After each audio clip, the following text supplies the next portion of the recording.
Hello everyone, I'm Mr. Night Story, and welcome to tonight's journey toward peaceful sleep. If you're enjoying this content, I would be so grateful if you could take a moment to like this video. I'd also love to hear from you. Please feel free to share in the comments where you're watching from and what time it is there. Your kind support truly helps me continue creating these relaxing experiences for you. Now please make yourself comfortable as we gently begin tonight's journey to restful sleep. Mount Hood National Forest had always been my sanctuary, a place where the chaos of city life dissolved into the embrace of ancient trees and clean mountain air. Greg and I had been exploring these woodlands for nearly a decade, each expedition taking us further from the beaten paths that weekend warriors favored. But this particular October weekend in 2020 was different. We'd decided to push deeper than ever before, into territory that hadn't seen human footsteps since the logging industry collapsed in the early 80s. The morning air carried that sharp bite of autumn as we loaded Greg's battered Ford pickup with enough supplies for 4 days of serious wilderness exploration. Our gear included mushroom foraging equipment, camera gear for documenting rare flora, and enough food to sustain us in complete isolation. We'd studied topographical maps for weeks, identifying a section of abandoned logging roads that snaked into the most remote corners of the forest. As we drove northeast from Timothy Lake, civilization gradually fell away behind us. The paved road gave way to gravel, then to packed dirt that grew increasingly narrow with each passing mile. Branches scraped against our windows with fingernail-like persistence, and I noticed how the forest seemed to grow denser, more oppressive, as though actively resisting our intrusion. It was Greg who first spotted the gate, almost completely hidden beneath a tangle of alder branches and morning glory vines. The metal had rusted to a dull orange-brown, and saplings had grown up between the bars, suggesting years of abandonment. The gate hung slightly ajar, suspended on hinges that groaned with metallic protest when Greg pushed it wider. "Nobody's been back here in forever," he said, excitement evident in his voice. "This is exactly what we've been looking for." The logging road beyond the gate was barely recognizable as a human-made path. Nature had begun its aggressive reclamation project, with ferns and moss carpeting what had once been graded earth. Young trees thrust up through the roadbed, forcing us to weave between them at walking speed. Our truck crawled forward, branches screeching against the paint in long, drawn-out protests that made my teeth ache. After nearly 90 minutes of this torturous progress, the road finally opened into a circular clearing surrounded by towering Douglas firs that must have been centuries old. Their massive trunks disappeared into a canopy so dense that even midday sunlight barely penetrated to the forest floor. When Greg shut off the engine, the silence that engulfed us was absolute. No bird song, no insect hum, no distant traffic noise. Just emptiness so complete it felt like a physical presence pressing against my eardrums. "Creepy quiet," Greg muttered, stepping out of the truck. His voice seemed to be absorbed by the forest before it could travel more than a few feet. As we began setting up our campsite, I couldn't shake the sensation that we were being observed. It wasn't anything I could pin down, no obvious movement in the undergrowth, no glimpse of eyes watching from the shadows. Just an persistent itch between my shoulder blades, the primitive warning system that had kept our ancestors alive in dangerous places. I told myself it was just wilderness paranoia, the natural human response to being truly isolated in wild country. But as the afternoon wore on and we explored the immediate area, that feeling only intensified. The forest floor was carpeted with decades of fallen needles, creating a spongy surface that muffled our footsteps. Occasionally, we'd come across remnants of the old logging operation, a rusted cable here, a rotting wooden platform there. But these artifacts only emphasized how completely the forest had reclaimed this territory.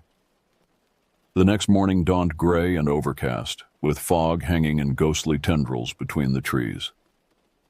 Greg and I set out early to explore a creek bed we'd identified on our topographical map, hoping to find prime mushroom hunting territory in the moisture-rich environment near running water. The creek itself had been reduced to a trickle by the dry October weather, leaving behind smooth stones and patches of rich, dark soil that should have been perfect for chanterelles and other edible fungi. But as we worked our way downstream, I began to notice something disturbing. The usual signs of forest life were completely absent.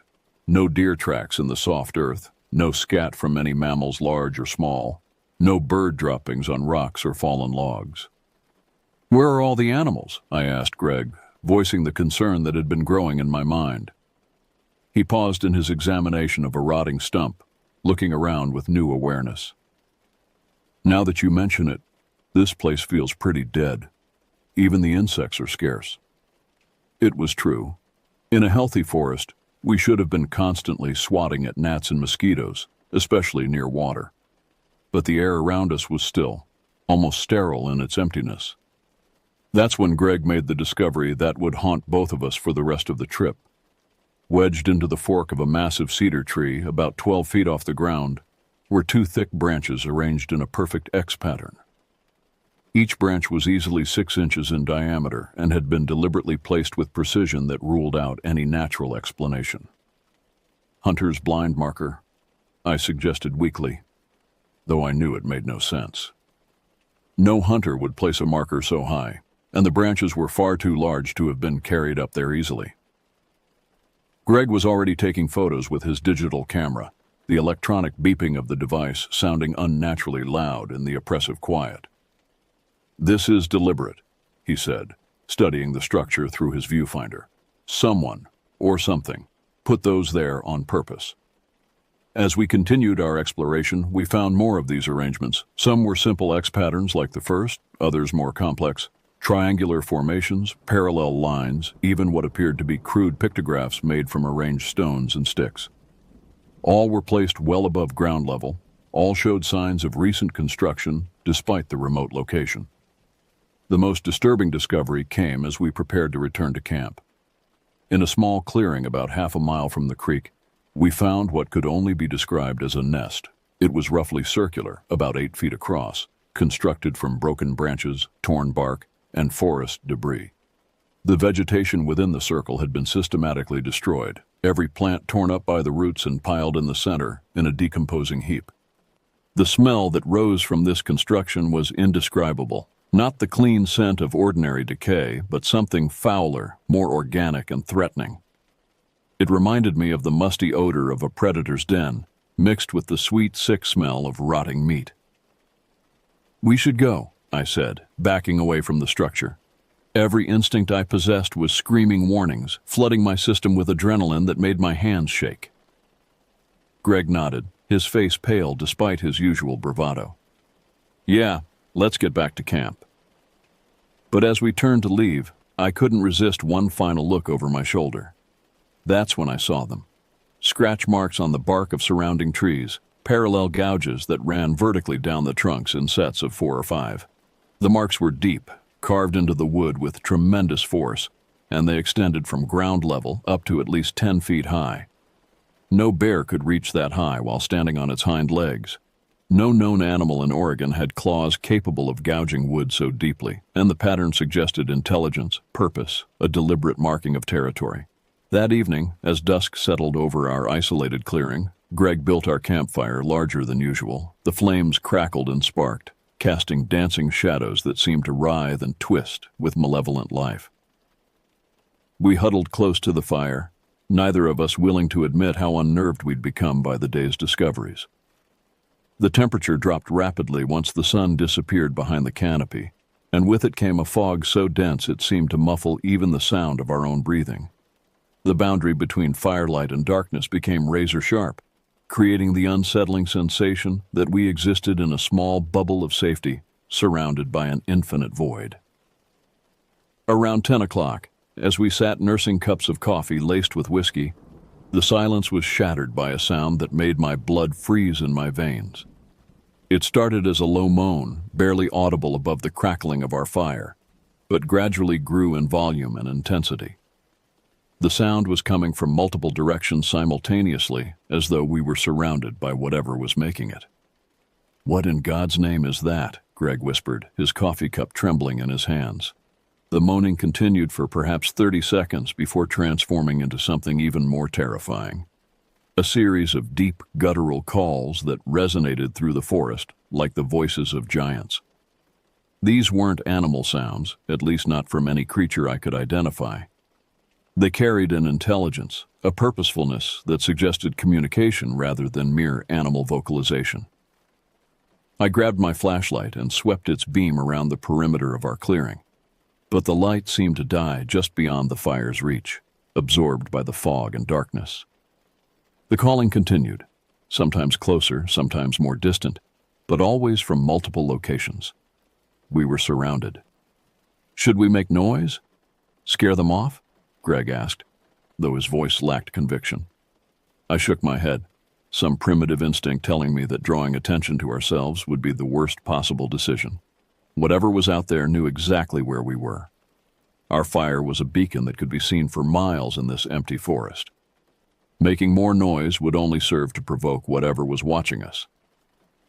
The calling went on for hours, occasionally falling silent for brief periods that were somehow even more terrifying than the sounds themselves. During these quiet moments, I found myself straining to hear footsteps, breathing, any indication of what might be moving through the darkness just beyond our tiny circle of light. Around 3 a.m, exhaustion finally began to override fear. I found myself dozing fitfully in my camp chair, jerking awake every few minutes as the calling resumed or as my subconscious detected some new sound in the night. It was during one of these microsleeps that I experienced the most disturbing event of the entire trip. I was drifting in that liminal space between waking and sleeping when I became aware of a new sound, a rhythmic thumping, like a massive heartbeat echoing through the forest floor. The sound seemed to be coming from directly beneath us, as though something enormous was moving through underground tunnels. With each thump, I could feel a slight vibration through the ground, a tremor that reached up through my camping chair and into my bones. I opened my eyes and found Greg staring at me with wide, terrified eyes. He'd felt it too. We sat in perfect stillness, afraid to move, afraid to speak, as the underground heartbeat continued for what felt like an eternity. When it finally stopped, the silence that followed was so complete it made my ears ring. Neither of us spoke for the remainder of the night. We simply sat by our dying fire, watching the fog swirl around us like ghostly fingers, waiting for dawn to release us from this nightmare. Dawn brought no relief from the oppressive atmosphere that had settled over our campsite. If anything, the daylight only served to reveal how isolated and vulnerable we truly were. The fog persisted well into the morning, creating an eerie twilight world where visibility extended only a few yards in any direction. As I emerged from our tent, still groggy from a night of fitful half-sleep, I immediately noticed something that made my stomach clench with fear. My backpack, which I distinctly remembered leaving propped against a log near our fire pit, was nowhere to be seen. I searched frantically around the campsite, hoping I'd simply misremembered where I'd placed it, but it was definitely gone. "Greg," I called, trying to keep my voice steady. "Have you seen my pack?" He emerged from the tent, rubbing his eyes. "No. Why?" Then he followed my gaze upward, and his expression changed to one of stunned disbelief. My backpack hung from a branch at least 25 feet above the ground, suspended from one of the massive Douglas firs that ringed our clearing. It swayed gently in the morning breeze, completely intact, but impossibly out of reach. The branch it hung from was far too thin to support a human climber, and there were no other branches within reach that could have provided access. "That's not possible," Greg muttered, staring upward. "No animal could have done that." But as we stood there gaping at my suspended pack, I noticed something even more disturbing. The ground around our campsite was covered with tracks, not animal prints, but impressions that looked disturbingly human-like, except for their size. Each print was easily 18 inches long, with distinct toe marks that suggested a creature walking upright on bare feet. The tracks circled our entire campsite in a perfect perimeter, as though whatever had made them had spent hours walking around and around our tent while we slept.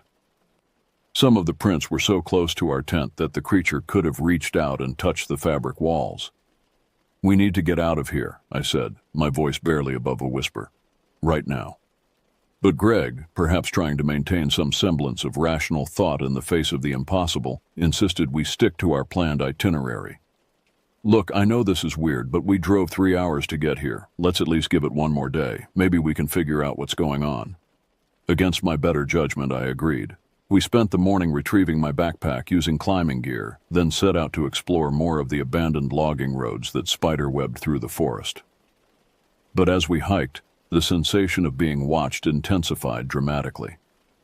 It was no longer a vague feeling, but a certainty that something was following us, tracking our every movement. The fog had begun to clear by mid-morning, but instead of providing relief, the improved visibility only made things worse. Now I could see deeper into the forest, and what I saw there filled me with a terror so profound it made my hands shake uncontrollably. Shapes moved between the trees, tall, dark figures that maintained perfect distance from us, always staying just at the edge of clear visibility. When I stopped to look directly at them, they would freeze, becoming motionless as statues. But the moment I turned away, they would resume their parallel movement, keeping pace with our every step. "Greg," I whispered, grabbing his arm, "we're being followed." He turned to look where I was pointing, and I watched the color drain from his face. "How many do you see?" he asked quietly. I counted carefully, scanning the tree line. At least 4, maybe more. The figures were massive, easily 7 or 8 feet tall, with proportions that suggested immense physical power. They moved with a fluid grace that no human could match, gliding between trees without disturbing so much as a branch. Despite their size, they made no sound that I could detect.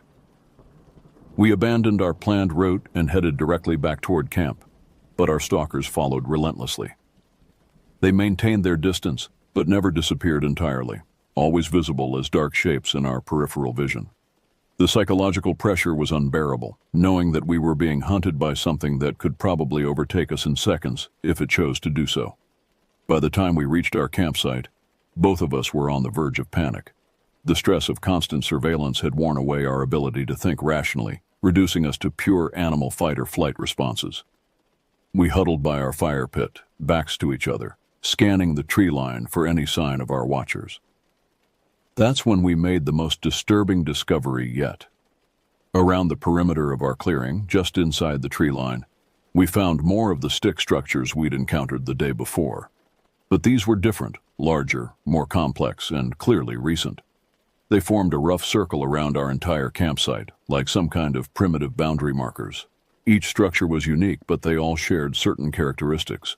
They were built from freshly broken branches, twisted and woven together in patterns that hurt to look at directly. Some resembled crude figures, others abstract designs that seemed to shift and change when viewed from different angles. All of them gave off that same musty, predatory scent we'd encountered at the nest site. "They're marking territory," I realized with growing horror. "We're inside their territory, and they're letting us know it." As afternoon faded into evening, our situation became increasingly desperate. We were trapped in our small clearing, surrounded by entities that clearly viewed us as intruders in their domain. Every attempt to leave the campsite resulted in immediate stalking behavior from the creatures in the forest. We were prisoners in our own camp. Greg tried to maintain his composure by focusing on practical tasks, organizing our gear, preparing dinner, maintaining the fire. But I could see the strain wearing on him. His hands shook as he worked, and he jumped at every small sound from the forest around us. I spent the afternoon documenting everything we'd experienced, writing detailed notes and taking photographs of the tracks and structures. If something happened to us out here, I wanted there to be some record of what we'd encountered. The rational part of my mind insisted there had to be a logical explanation for everything we'd experienced, but that voice was growing quieter with each passing hour. As darkness approached, the temperature dropped rapidly, and with it came a fog even denser than the night before. Visibility contracted to mere feet beyond our fire, creating the claustrophobic sensation of being trapped in a tiny room with walls of impenetrable gray mist. The calling began earlier this time, starting while traces of daylight still lingered in the sky above the canopy.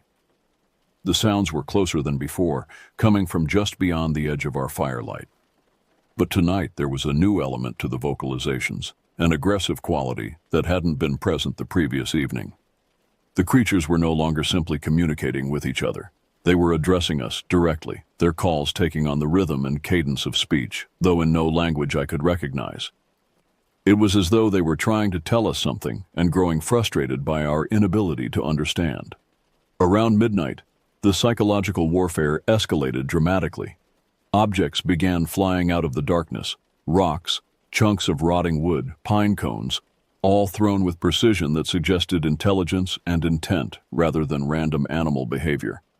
None of the projectiles hit us directly, but they landed close enough to make it clear that accuracy wasn't the issue.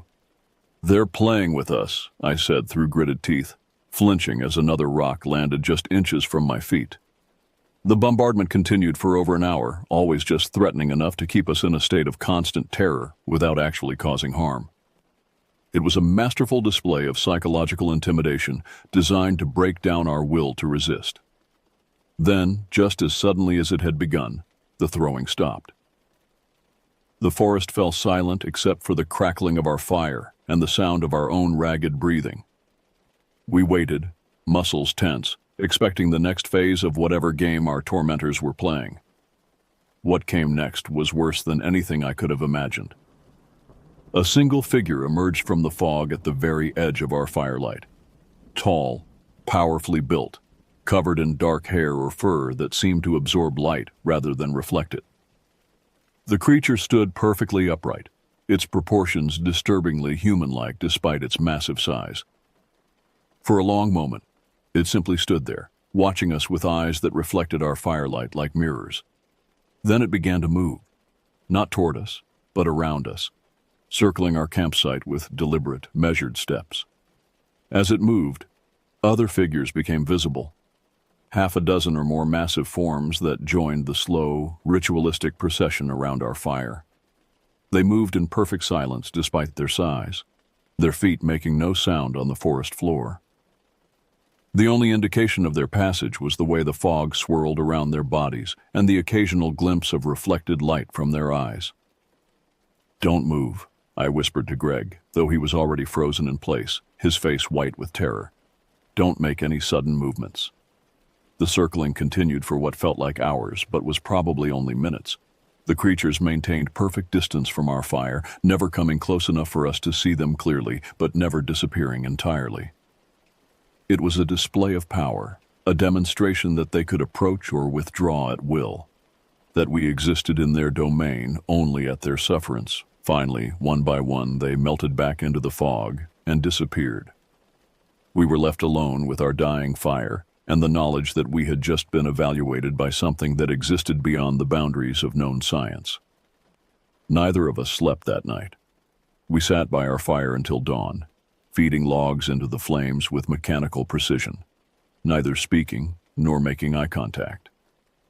The events of the previous evening had pushed us beyond the point where rational discussion was possible. We had entered a realm where the normal rules of reality no longer applied. When the first pale light of dawn began to filter through the fog, we made our decision without needing to discuss it. We would pack up immediately and get out of this place, regardless of the risks involved in navigating the treacherous logging road in our current state of exhaustion and terror. We broke camp in record time, throwing our gear into the back of Greg's truck with frantic efficiency. Every shadow in the fog seemed to contain a watching presence. Every sound from the forest made us freeze and scan for threats. The sensation of being observed had intensified to the point where it felt like physical pressure against our skin. As we loaded the last of our equipment, I noticed something that made my heart sink. Fresh tracks surrounded our truck. The same massive human-like footprints we'd been finding throughout our stay, but these were different. Instead of the careful, deliberate placement we'd observed before, these tracks showed signs of agitation, with deep gouges in the earth where claws or nails had dug in for purchase. "They don't want us to leave," I said, pointing out the tracks to Greg. He nodded grimly, checking his keys and starting the engine. "Too bad. We're getting out of here if I have to drive over them." The old Ford roared to life, the sound unnaturally loud in the oppressive quiet of the forest. As we began to move toward the narrow logging road, I caught glimpses of movement in my peripheral vision, dark shapes pacing us through the trees, matching our speed with effortless grace. The road was even more treacherous than I remembered. forcing us to crawl along at walking speed over ruts and fallen branches. Our stalkers had no difficulty keeping pace, and I began to suspect they were herding us, using their presence to control our speed and direction.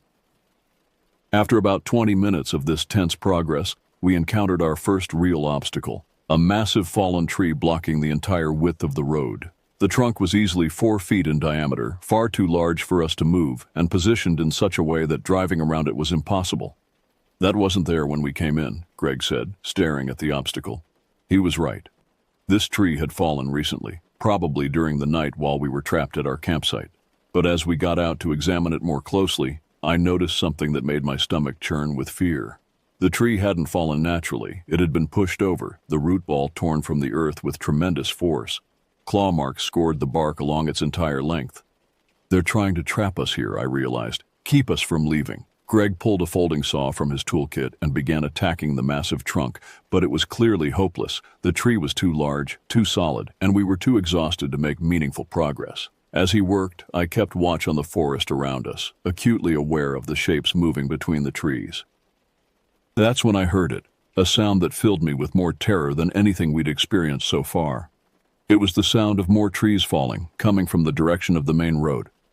Our captors weren't just trying to prevent our immediate escape. They were systematically blocking all possible routes out of the forest. "We need to abandon the truck," I said, my voice cracking with strain. "Try to make it out on foot." Greg looked up from his futile sawing, sweat pouring down his face despite the cold morning air. "That's suicide. It's at least 10 miles to the main road, and you know they'll follow us." But staying was equally hopeless. We were trapped in an impossible situation, caught between the certainty of death if we remained and the probability of death if we tried to flee. The creatures had outmaneuvered us completely, demonstrating a level of strategic thinking that challenged everything I thought I knew about animal behavior. As we stood there debating our limited options, the sounds from the forest changed. The occasional crack of breaking branches gave way to a steady crashing, as though multiple trees were being felled simultaneously. Whatever was out there wasn't just blocking our escape routes. They were reshaping the entire forest around us, creating a prison from which there could be no escape. In desperation, we decided to try a different approach. Instead of attempting to reach the main road directly, we would head cross-country toward Timothy Lake, hoping to intersect with hiking trails that might lead us back to civilization. It was a risky plan that would require us to abandon all our gear except the bare essentials, but it seemed like our only chance. We loaded our backpacks with water, emergency food, and first aid supplies, leaving everything else behind. As we prepared to abandon the truck, I caught sight of movement in the tree line that made me grab Greg's arm in warning. "Look," I whispered, pointing toward a gap between 2 massive cedars. A figure stood there, partially concealed but clearly visible. It was enormous, easily 8 feet tall, with proportions that suggested immense strength. But for the first time, I could see it clearly enough to make out details that would haunt me for the rest of my life. The creature was bipedal, walking upright like a human but with anatomical features that were distinctly non-human. Its body was covered in dark, coarse hair that seemed to absorb light, giving it an almost shadow-like appearance. The face was the most disturbing aspect, broadly human in its basic structure, but with features that suggested a different evolutionary path. The brow ridge was pronounced, the jaw heavy and powerful, the eyes deep-set and intelligent. But it was the intelligence in those eyes that truly terrified me. This wasn't some mindless beast operating on instinct. It was a thinking being, capable of planning and strategy. And right now, it was studying us with the same clinical interest we might show toward insects under a microscope. As we watched, frozen with terror, the creature raised one massive hand and pointed directly at us. The gesture was unmistakably deliberate, a clear communication that it knew exactly where we were and what we were planning to do. Then it opened its mouth and spoke. The words weren't in any language I recognized, but they were definitely words. Structured, meaningful communication that carried the weight of intelligence and intent. The voice was deep, resonant, with undertones that seemed to vibrate through the ground beneath our feet. Other voices answered from different directions around us, a conversation taking place in a language that had never been recorded by human ears. We were witnessing something that challenged the very foundations of anthropology and evolutionary biology, a species of intelligent hominids that had managed to remain hidden in the remote wilderness of North America. "God help us," Greg whispered, his voice barely audible. "They're real. They're actually real." The conversation continued for several minutes with voices calling back and forth across the forest. Then, as suddenly as it had begun, it stopped. The creature that had been watching us stepped back into the shadows and disappeared, leaving us alone with the knowledge that we had just witnessed something that would change the world if we lived to tell about it. But survival seemed increasingly unlikely. We were trapped in territory controlled by beings whose capabilities far exceeded our own, creatures that had demonstrated the ability to manipulate their environment in ways that defied explanation. They had herded us into this position with the precision of master strategists, and now they held our lives in their massive hands. As we shouldered our backpacks and prepared to attempt our desperate cross-country escape, I couldn't help but wonder if this was exactly what they wanted. For us to flee deeper into their territory, away from any possibility of rescue, where they could deal with us at their leisure. The forest around us had become a labyrinth of fallen trees and impassable obstacles, all positioned with obvious intelligence to funnel us in a specific direction. We were being manipulated like pieces on a chessboard, moved around by players whose understanding of the game far exceeded our own. Our attempt at cross-country escape quickly devolved into a nightmare of exhaustion and terror. The forest that had seemed merely oppressive from our truck now revealed itself as actively hostile territory, designed to frustrate and confuse intruders. Fallen trees blocked every promising route, forcing us to climb over massive trunks or crawl under low-hanging branches. The underbrush seemed to grab at our clothing and equipment with malevolent intent, tearing fabric and catching pack straps. More than once, I found myself completely disoriented, unable to determine which direction we'd been traveling. But worse than the physical obstacles were the constant reminders that we were being monitored. Broken branches appeared ahead of us on trails that had seemed clear moments before. Rocks rolled down slopes with no visible cause, always just close enough to make us flinch and stumble.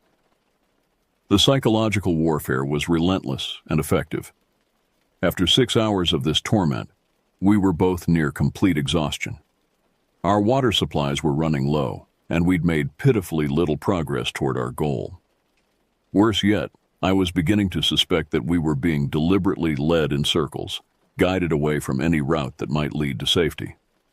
It was Greg who first noticed the wooden structure ahead of us, a crude lean-to constructed from fallen branches and forest debris. At first glance, it appeared to be an old hunting shelter, the kind that might have been built by deer hunters decades earlier. But as we approached, details became visible that made my blood run cold. The structure was much larger than it had appeared from a distance, easily big enough to shelter multiple people. But more disturbing was the evidence of recent use. Fresh pine boughs laid out as bedding, a fire pit lined with carefully arranged stones, and hanging from the roof beams, objects that made no sense in this context. There were tools fashioned from stone and wood, implements that showed sophisticated craftsmanship despite their primitive materials, carved wooden bowls, knives napped from obsidian, spear points that gleamed with razor sharpness. This wasn't the temporary shelter of human hunters. It was a permanent dwelling, constructed and maintained by the creatures that had been stalking us. But the most disturbing discovery was a collection of objects that clearly didn't belong in a primitive shelter. Modern items that could only have come from human visitors to the forest. Pieces of camping equipment, fragments of clothing, personal items that suggested other people had preceded us into this territory and had not returned. "We need to get out of here," I whispered, backing away from the shelter. "Right now." But as we turned to flee, we found our path blocked by a wall of massive figures. They had approached in perfect silence, surrounding us while our attention was focused on their dwelling. Now they stood motionless, studying us with expressions that were impossible to read. Up close, their size was even more intimidating than I'd imagined. The smallest of them was at least 7 feet tall, with proportions that suggested they could tear a human being apart without effort. Their faces showed clear intelligence, but it was an alien intelligence, operating according to rules and motivations we could never hope to understand. For a long moment, we stood frozen in a tableau of mutual assessment. Then one of them stepped forward, a particularly large individual with scars across its face and torso that told of a life of violence. It studied us for several seconds before doing something that made my heart stop. It smiled. The expression was unmistakably human in its basic structure, but transformed by alien features into something nightmarish. The creature was enjoying our terror, taking pleasure in our helplessness. We were entertainment, prey animals that had provided an amusing diversion from the monotony of existence in the deep forest. But instead of moving to attack us, the creature stepped aside and gestured toward a path leading deeper into the forest. The message was clear. We were being given a chance to leave, but only if we went where they wanted us to go. We had no choice but to comply. With creatures behind us and unknown dangers ahead, we began walking down the designated path, every step taking us further from civilization and deeper into territory that belonged to beings whose existence challenged everything science believed about the natural world. The path led us through increasingly wild terrain, over ridge lines that seemed to stretch on forever, through valleys so remote they might never have known human footsteps. Our escorts maintained perfect distance, always visible but never close enough to threaten immediate violence. As the sun began to set on what might be our final day, I realized with crystal clarity that we were being taken somewhere specific, not to be killed, at least not immediately, but to be shown something that these creatures wanted us to understand. After 3 hours of forced march, we crested a ridge and saw below us a sight that defied every assumption I'd ever held about the wilderness of Oregon. Spread across a hidden valley was what could only be described as a settlement. Dozens of structures similar to the one we'd discovered, arranged in a rough community that suggested social organization and long-term habitation. Smoke rose from cooking fires, and figures moved between the buildings with purpose and intention. We were looking at a civilization that had existed parallel to human society for thousands of years, hidden in the deepest recesses of the North American wilderness. As we descended into the valley, escorted by our captors, I understood that we were about to become part of a secret that had been carefully guarded for millennia. Whether we would survive to share that knowledge with the outside world remained to be seen, but one thing was certain: our understanding of what was possible in this world had been changed forever. The forest had revealed its greatest secret, and now we would have to live with the consequences of that revelation, assuming we lived at all.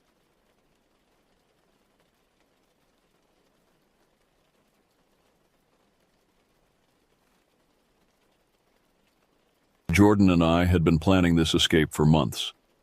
Pittsburgh's relentless pace was slowly crushing us both.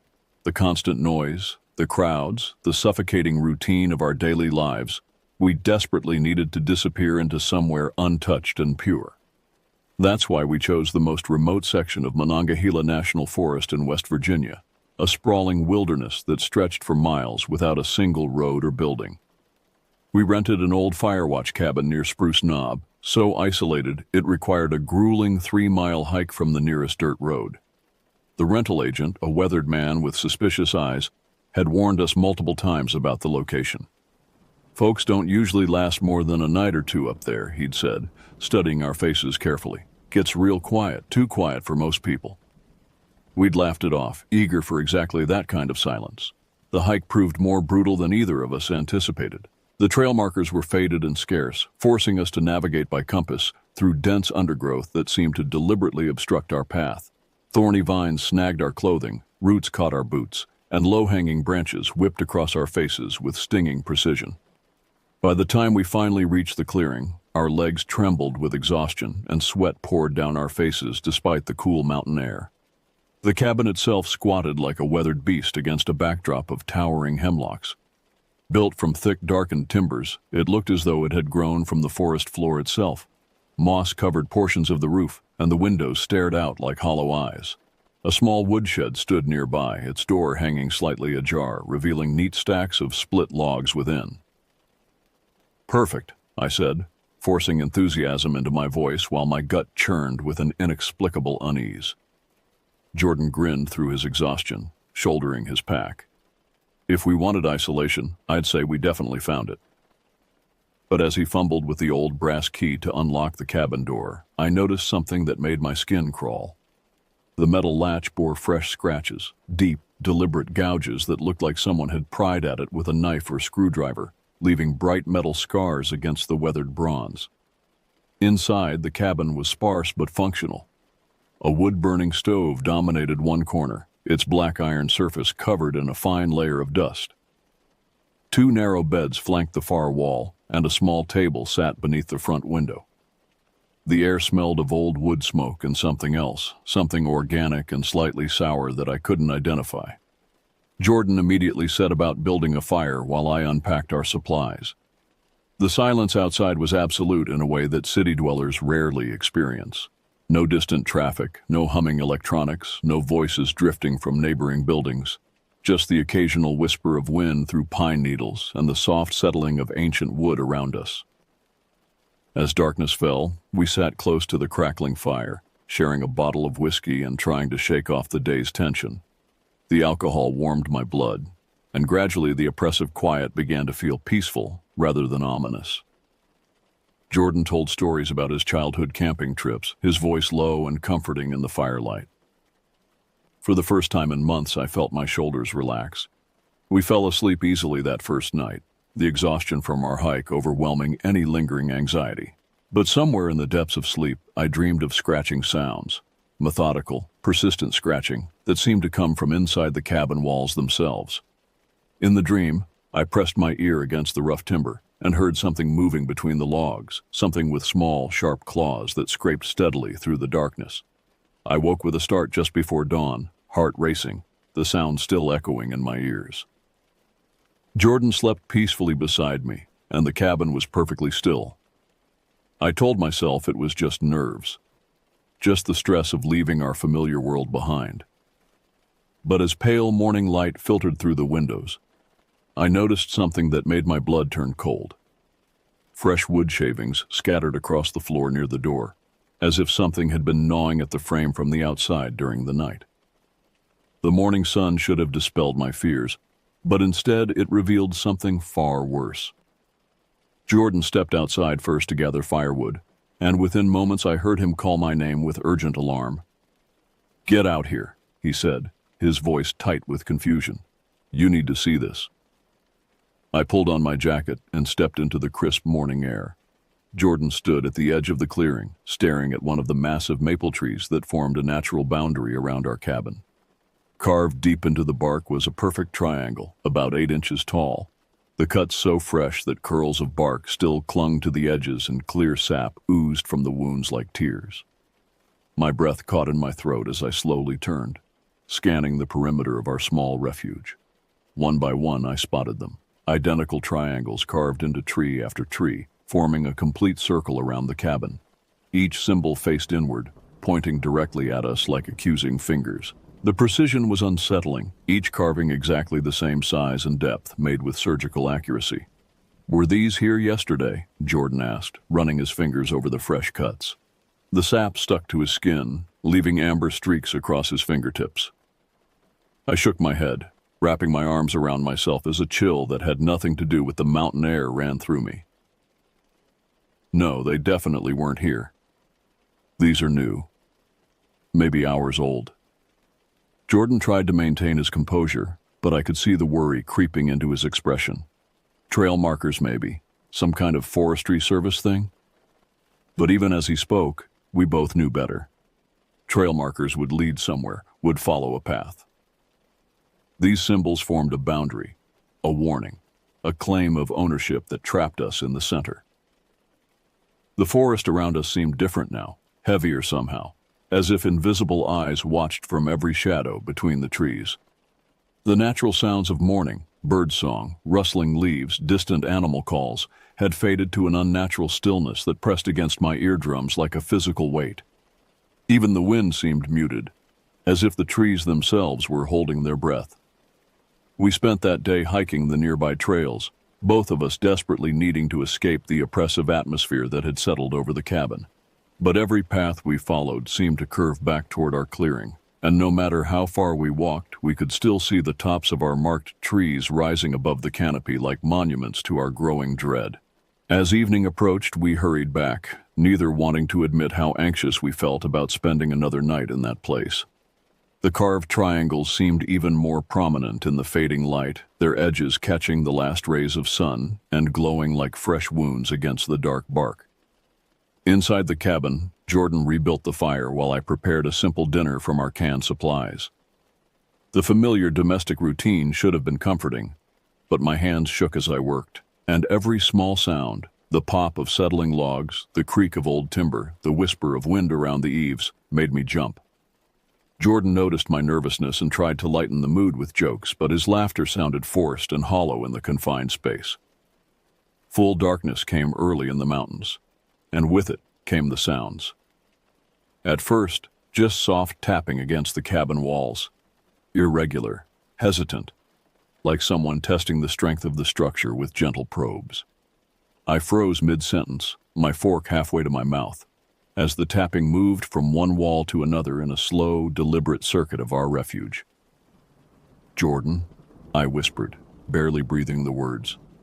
"Someone's outside." He was on his feet instantly, all pretense of calm abandoning him. We sat in perfect stillness, straining our ears as the soft percussion continued its methodical journey around the cabin. Whatever was making the sound was taking its time, pausing at each window, each corner, each potential point of entry. The tapping had a purposeful quality that spoke of intelligence, of planning, of something that understood exactly what it was doing. Jordan grabbed the heavy flashlight from the table and moved silently to the door. His hand trembled slightly as he reached for the latch, and I could see sweat beading on his forehead despite the cool night air. "Stay back," he mouthed to me, then yanked the door open and swept the powerful beam across the clearing. The light revealed nothing but empty darkness between the marked trees. No movement, no footprints in the soft earth, no sign of whatever had been circling our shelter like a predator testing its prey. But the absence of evidence felt more sinister than discovering an intruder would have. At least then we would have known what we were dealing with. We barricaded ourselves inside after that, pushing the heavy table against the door and wedging chairs under the window latches.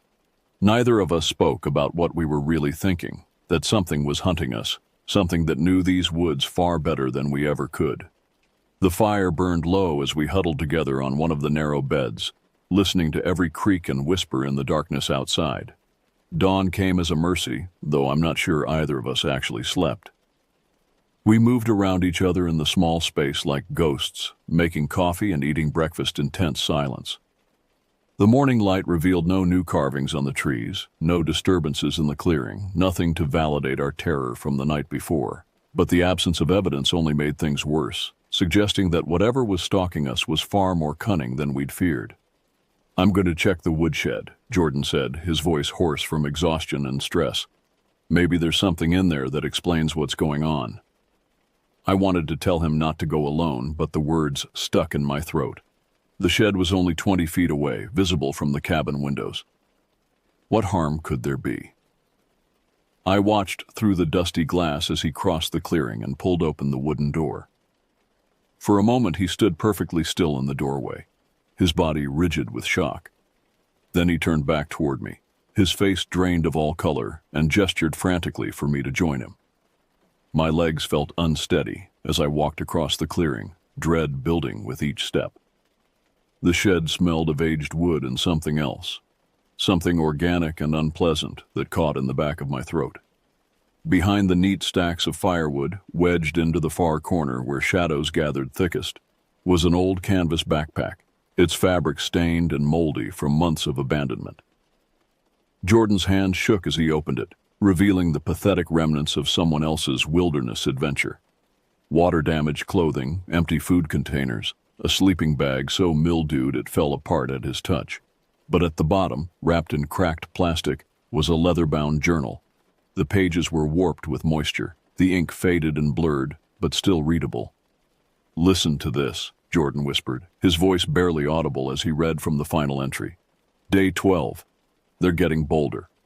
Found 3 more symbols carved in the trees this morning, closer to the cabin. I can hear them moving around at night just outside the light from my fire. They're patient, but I know they're waiting for something. I should have left when I first saw the marks. God help me, I should have run. The journal entry was dated 6 months ago. 6 months of weather and neglect, and still the pages held together long enough to deliver their warning. My hands began to shake uncontrollably as the implications sank in. We weren't the first people to rent this cabin. We weren't the first to discover the carved triangles. And judging by the abandoned gear and the abrupt end to the journal entries, we might not be the first to disappear. "We're leaving," Jordan said, snapping the journal shut with finality. "Right now. Pack only what we absolutely need." I didn't argue. Every instinct I possessed was screaming at me to run, to get as far away from this cursed place as possible. But as we rushed to gather our essential supplies, my rational mind began cataloging the obstacles we faced. The nearest road was 3 miles away through dense forest, along poorly marked trails that had been difficult enough to navigate in daylight with full packs and fresh legs. Now we were exhausted, terrified, and carrying only what we could grab in our panicked haste. Worse still, whoever had been stalking the previous occupant of this cabin was still out there, probably watching us at this very moment, knowing exactly what we were planning. Jordan tried to rig up some kind of early warning system while I finished packing. He strung fishing line between the marked trees, attaching small metal bells we'd brought along for bear safety. The irony wasn't lost on me. We'd prepared for the wrong kind of predator entirely. These bells would give us maybe seconds of warning if something tried to approach the cabin, but seconds might be enough to prepare ourselves, or at least to die with some dignity. As we worked, I couldn't shake the feeling that we were being observed, not just watched, but studied, analyzed, like laboratory specimens under a microscope. The forest around us seemed to pulse with hidden intelligence, every tree a potential hiding place, every shadow a possible threat. My skin crawled with the certainty that eyes were tracking our every movement, cataloging our preparations, planning their response. "We'll wait until first light," Jordan decided, checking his watch with a grim expression. Trying to navigate those trails in the dark would be suicide, especially if something follows us.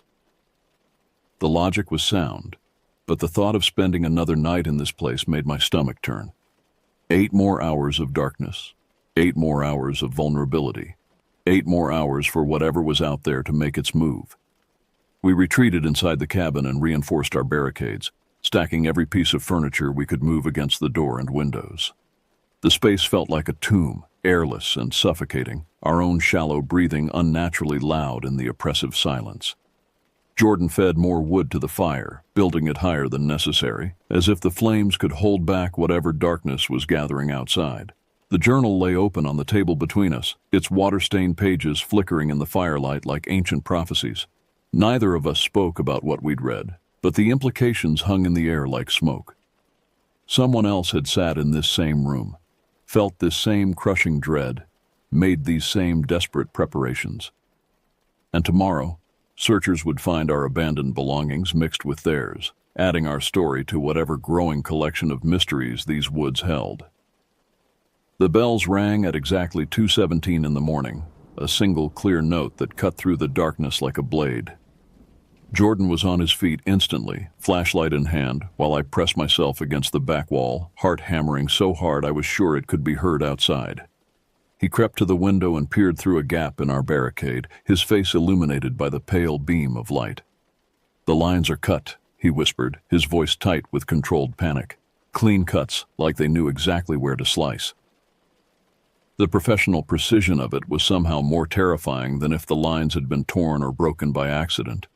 We weren't dealing with random vandals or curious animals. Something intelligent was out there, something that understood our defensive measures and had countered them with surgical efficiency. I wanted to run immediately, to burst through our barricades and flee into the night, but Jordan grabbed my arm firmly. "If we leave now, they'll be ready for us," he said, his eyes reflecting the firelight like an animal's. "They want us to panic, to make mistakes. We wait for dawn. Stick to the plan." But even as he spoke, I could see the doubt creeping into his expression. The plan had been made when we still believed we might be dealing with pranksters or squatters. Now we knew better. The next few hours stretched like an eternity. We took turns keeping watch while the other tried to rest, but neither of us managed anything approaching actual sleep. Every sound outside, wind moving through branches, the settling of old wood, the distant call of a night bird, sent adrenaline coursing through our systems. By the time pale gray light began filtering through the windows, we were both running on pure nervous energy, our reserves of strength depleted by hours of sustained terror. "Time to go," Jordan said as soon as the forest became visible in the dawn light. We shouldered our packs and dismantled our barricades with shaking hands, every movement deliberate and quiet. The clearing outside looked peaceful in the soft morning glow, almost innocent, but the ring of marked trees served as a constant reminder that we were still trapped within someone else's territory. We moved toward the trailhead, keeping close together, our eyes constantly scanning the forest around us. That's when I saw them. At first, just a single figure standing perfectly still among the trees beyond the marked perimeter. Shirtless, wearing what looked like roughly sewn animal hide pants, his skin pale as birch bark in the morning light. He didn't move or call out, just watched us with the patient intensity of a predator evaluating its prey. Then I noticed the others. They seemed to materialize from the shadows between trees, stepping forward just enough to become visible. Men and women of various ages, all wearing the same primitive clothing, all standing with that same unnatural stillness that spoke of infinite patience and absolute confidence. They formed a loose semicircle blocking our path to the trail, close enough that I could see the details of their faces, sharp cheekbones, sunken eyes, expressions devoid of any recognizable human emotion. "Run," Jordan whispered, his voice barely audible. "Now!" We plunged into the forest, crashing through undergrowth with all the stealth of stampeding cattle. Behind us, I heard no pursuit, no shouting, no breaking branches, no pounding footsteps. Just that terrible silence that had characterized everything about this nightmare. They didn't need to chase us frantically because they knew these woods better than we knew our own neighborhood streets. They could afford to be patient. Jordan grabbed my hand as we reached the creek we'd crossed during our initial hike, its cold water shocking against our overheated skin. "Follow the water downstream," he gasped, pulling me into the current. "If we get separated, keep following the creek. No matter what happens, don't stop moving." The icy stream numbed my feet almost immediately, but the current helped carry us forward faster than we could have managed on land. Behind us, somewhere in the forest we'd just abandoned, a sharp whistle pierced the morning air, a single haunting note that seemed to hang in the silence long after it ended. It was a signal, a communication between hunters who had no need for words. That's when they came. Not running or crashing through the forest like we had, but moving with the silent efficiency of wolves. Shadows appeared between the trees on both sides of the creek, keeping pace with us effortlessly. I caught glimpses of faces, of bodies moving with inhuman grace through dense undergrowth that should have been impossible to navigate so quietly. A figure burst from the brush directly ahead of us, forcing us to veer toward the bank. In that moment of chaos, Jordan's hand slipped from mine. I heard him shout for me to keep running, heard sounds of struggle behind me, but I followed his earlier instructions and kept moving downstream. Tears blurred my vision as I stumbled through the shallow water, every step taking me further from the only person who might have helped me survive this horror. I don't know how long I ran through that creek. Hours, maybe, my feet completely numb, my legs functioning purely on adrenaline and terror. Eventually, I found a place where the bank had been undercut by spring floods, creating a small cave beneath the roots of a massive oak tree. I crawled inside, pressing myself as far back as possible, and waited. They found the creek eventually, of course. Through gaps in the root system, I watched as legs moved past my hiding place, some bare, others wrapped in animal hide, all moving with that same predatory silence.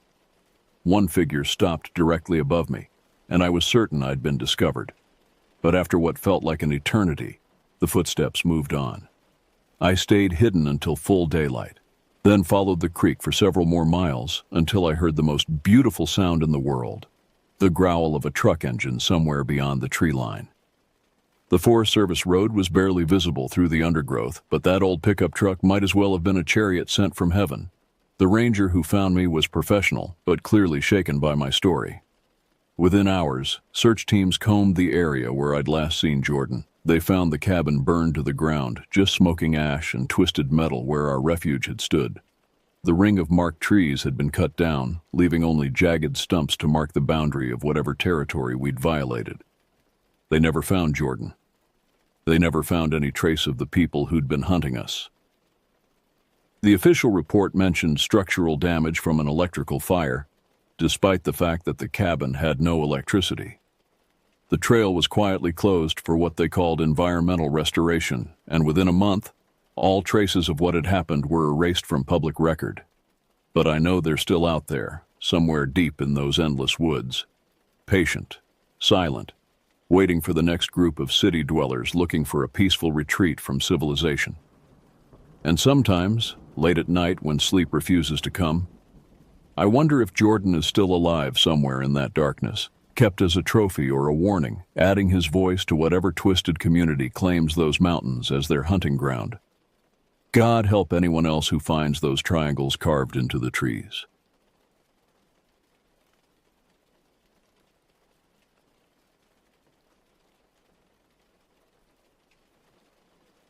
October 12, 1999. That's when it all began. The day that changed everything I thought I knew about the world. My name is Finn Barlow, and I'm a carpenter by trade. I've always been good with my hands, able to see the potential in a piece of wood that others might overlook. It's a skill that served me well over the years, allowing me to build a decent life for myself. But on that crisp autumn day, as I drove my battered pickup truck along winding mountain roads, I had no idea that I was heading towards something that would shatter my understanding of reality. The job seemed straightforward enough. An old house tucked away in the White Mountains of New Hampshire needed extensive renovation work before winter set in.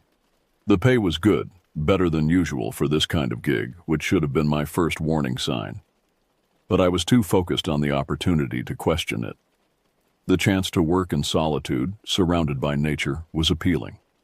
I've always been more comfortable with the quiet company of tools and timber than with the chaos of city life. As I navigated the narrow, twisting roads that led deeper into the mountains, I couldn't help but feel a sense of unease creeping over me. The forests here were old, the trees towering sentinels that seemed to watch my progress with ancient, knowing eyes. Shadows deepened quickly as the sun dipped behind the peaks, and I found myself unconsciously pressing the accelerator, eager to reach my destination before full dark. The locals I'd encountered in the last town before the wilderness took over had been odd. Friendly enough on the surface, but there was a wariness in their eyes when I mentioned where I was headed. One old-timer at the general store, his face weathered like old leather, had fixed me with a hard stare. "You be careful up there, son," he'd said, his voice low and gravelly. "Folks have been known to vanish in those parts. Been happening for centuries, some say."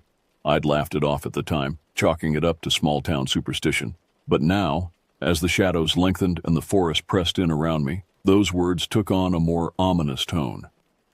Finally, after what felt like hours of driving, I spotted the turnoff.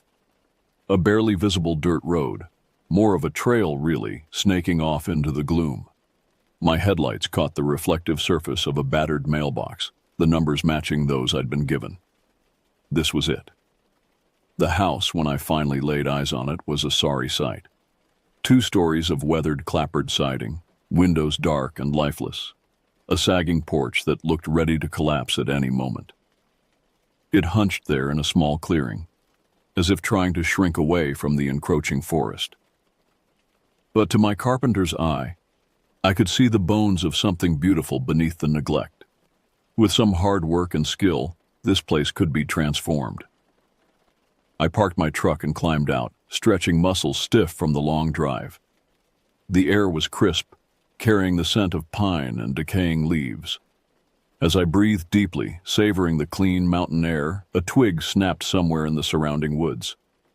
I whipped my head around, suddenly alert, but saw nothing but deepening shadows among the trees. Shaking off the momentary unease, I set about unloading my gear. Tools, supplies, enough food to last me a couple of weeks at least. The owner had assured me the place had running water and a generator for electricity, but I'd learned long ago to be prepared for anything on remote jobs like this. As I worked, I couldn't shake the feeling of being watched. Every so often I'd pause, certain I'd caught a flicker of movement out of the corner of my eye. But each time I looked directly, there was nothing there. Just trees and shadows, growing darker by the minute. "Get a grip, Finn," I muttered to myself, hefting my toolbox. "You're letting those old stories get to you." But even as I climbed the creaking steps and unlocked the front door, I couldn't quite convince myself that everything was as it should be. Something about this place, about these mountains, felt wrong. Off-kilter in a way I couldn't quite put my finger on. If I'd known then what I know now, I would have turned around, gotten back in my truck, and driven until this godforsaken place was nothing but a speck in my rearview mirror. But I didn't know. So I stepped across the threshold into the musty darkness of the old house and unknowingly set in motion a chain of events that would change my life forever.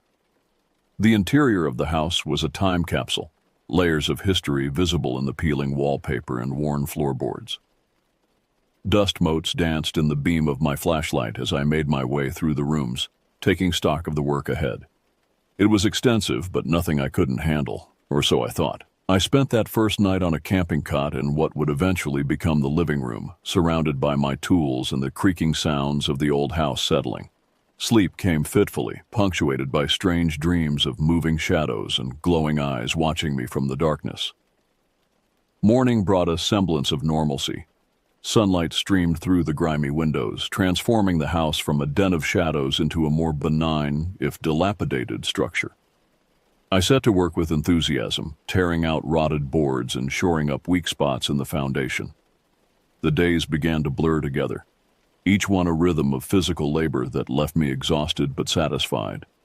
I made good progress, and for a while, I managed to convince myself that my unease that first night had been nothing more than the product of an overactive imagination. But as the first week drew to a close, things began to change. It started small, almost imperceptible. Tools that weren't quite where I'd left them, the sensation of eyes on the back of my neck when I worked outside, and the dreams. They grew more vivid, more terrifying. I'd wake in a cold sweat, the echo of an inhuman howl ringing in my ears. Then came the morning I found the tracks. I'd stepped outside at dawn, stretching in the cool mountain air, when something caught my eye. There, in a patch of soft earth near the tree line, was a series of prints unlike anything I'd ever seen. They were huge, easily twice the size of my own foot, with 5 long toes ending in deep claw marks. The shape was almost human, but distorted, wrong in a way that sent a chill down my spine. I tried to rationalize it. Some local playing a prank on the new guy, maybe, or a bear, though I knew deep down that no bear made tracks like these. As I stood there, staring at those impossible prints, the feeling of being watched intensified. The hairs on the back of my neck stood up, and I had the overwhelming urge to run, to get in my truck, and never look back. But I didn't. Whether it was stubbornness, curiosity, or simply the need for the paycheck, I stayed. And in doing so, I set myself on a collision course with something ancient and terrifying, something that would shatter my understanding of the world and leave me forever changed. The days that followed the discovery of those tracks were filled with a growing sense of dread. I tried to focus on my work, pushing myself harder than ever in an attempt to finish the job quickly and get out of there. But I couldn't shake the feeling that something was watching me, waiting. It was about a week after I'd found the tracks that things came to a head. I'd been working late into the evening, trying to finish up some repairs in the kitchen. The rhythmic sound of my hammer striking nails had become almost meditative, allowing me to momentarily forget my fears. Then I heard it. A heavy thud against the side of the house, like something large had collided with the outer wall. The hammer slipped from my suddenly nerveless fingers, clattering to the floor. For a long moment I stood frozen, straining my ears for any further sound. Silence. With trembling hands, I reached for the flashlight I kept nearby. Part of me wanted to barricade myself inside, to hide until dawn and then flee this godforsaken place. But a larger part, driven by a mix of curiosity and stubborn pride, propelled me towards the door. The night air was crisp and still as I stepped onto the porch. My flashlight beam cut through the darkness, dancing over the overgrown yard and the looming wall of trees beyond. At first, I saw nothing out of the ordinary. Then, a movement caught my eye. There, at the edge of the woods, about 20 feet from where I stood, was a form that defied explanation. It was crouched low, a massive, twisted shape that my mind struggled to comprehend. As my light fell upon it, the creature seemed to flinch, shrinking back from the beam. My heart was hammering so loudly in my chest that I was sure the thing could hear it. Slowly, with a fluid grace that belied its size, the creature rose to its full height. It had to be at least 7 feet tall, possibly more. Its body was covered in coarse gray fur, all lean muscle and sinew. But it was the eyes that truly chilled me to my core. They were huge, reflecting my flashlight beam with an eerie amber glow. But it wasn't just the size or the color that was unsettling. There was an intelligence in those eyes, a cold, calculating awareness that spoke of something far more than a simple animal. And behind that intelligence, I sensed something else, malice, hunger. For a moment that seemed to stretch into eternity, we stood there, locked in a silent standoff. Then, with a speed that seemed impossible for its size, the creature moved. It let out a blood-curdling howl that shook me to my very soul, a sound that would haunt my nightmares for years to come. And then, in the blink of an eye, it was gone, vanishing into the darkness of the forest. I stumbled back inside, my legs nearly giving out beneath me. With shaking hands, I barricaded the door, piling furniture against it in a desperate bid for some sense of security. Sleep was out of the question. I spent the night huddled in a corner, my back to the wall, jumping at every creak and groan of the old house. When morning finally came, I half expected to find that it had all been some vivid nightmare brought on by isolation and an overactive imagination. But the furniture was still piled against the door. And outside I found more tracks, deeper this time, as if the creature had been pacing around the house all night. But it was the other discovery that finally broke me. Near the edge of the woods, I found the remains of a deer, or rather, half of a deer. The carcass had been torn apart with brutal force, and the stench of death hung heavy in the air. That was it. I couldn't stay here any longer. Whatever was out there, whatever I'd seen, it was real and it was dangerous. I threw my things haphazardly into my truck, not even bothering to pack properly. As I pulled away from the house, I couldn't help but glance in my rearview mirror. For a moment, I could have sworn I saw something large and dark move between the trees, watching me leave. I didn't look back again. The drive back to civilization was a blur. I pushed my old truck to its limits, half expecting at any moment to see that twisted form loping after me on the road. It wasn't until I was back in town, surrounded by the comforting sounds of normal, everyday life, that I began to relax. But the relaxation was short-lived. As the immediate fear faded, questions began to crowd my mind. What had I seen? What was that thing? And most pressingly, what should I do about it? I wrestled with the idea of going to the authorities. But what would I say? That I'd seen some kind of monster in the woods?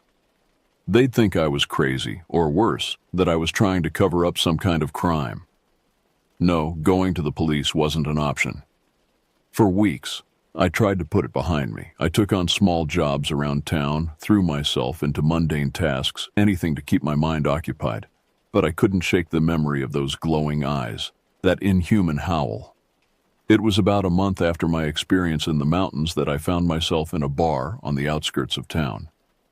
I wasn't much of a drinker usually, but that night I was seeking the numbing embrace of alcohol to quiet my thoughts. As I nursed my beer, my attention was caught by a conversation at a nearby table. Two men were discussing a recent news story. My blood ran cold as I listened. Another one gone missing up in the Whites, one man was saying, shaking his head sadly. Third one this year. Damn shame, his companion replied. They're saying it was near that old Carlson place. You know, the one that's been abandoned for years? I felt the color drain from my face. The Carlson place. That was the house I'd been working on. With trembling hands, I pulled out my phone and searched for local news. Sure enough, there it was. A hiker had gone missing in the White Mountains, last seen in an area uncomfortably close to where I'd been working. The article mentioned that search teams had found some unidentified animal tracks in the area. I knew what had made those tracks. The realization hit me like a physical blow. I'd known something was out there, something dangerous, and I'd run away. How many people had disappeared since then? How many lives had been lost because I'd been too scared to speak up? The guilt was overwhelming. I should have done something, said something. But even as I thought it, I knew that no one would have believed me. They'd have dismissed me as a drunk or a madman, just like I would have before I'd seen it with my own eyes. As I sat there, wrestling with my conscience, my phone buzzed. A text message from a number I didn't recognize. The contents made my heart skip a beat. Finn, it's Egan. We need to talk about the Carlson job. Call me. Egan, my old boss, the one who'd sent me up to that house in the first place. With shaking fingers, I dialed the number. Egan's gruff voice answered on the second ring. Finn, he said, his tone grave. I think you and I need to have a conversation about what really happened up there. The meeting with Egan was set for the next day at a quiet diner on the edge of town. I arrived early, my nerves jangling, half expecting Egan to show up with the police in tow. But when he walked in, he was alone, looking older and more haggard than I remembered. We ordered coffee, more for something to do with our hands than out of any real desire for caffeine. For a long moment, we sat in silence, each waiting for the other to speak first. Finally, Egan sighed heavily. I owe you an apology, Finn, he said, his voice low. I should have warned you before I sent you up there. But I figured, hell, I don't know what I figured, that maybe it was all just stories. Old wives' tales. I felt a surge of anger. You knew, I said, my voice tight. You knew there was something up there, and you sent me in blind. Egan nodded, his eyes downcast.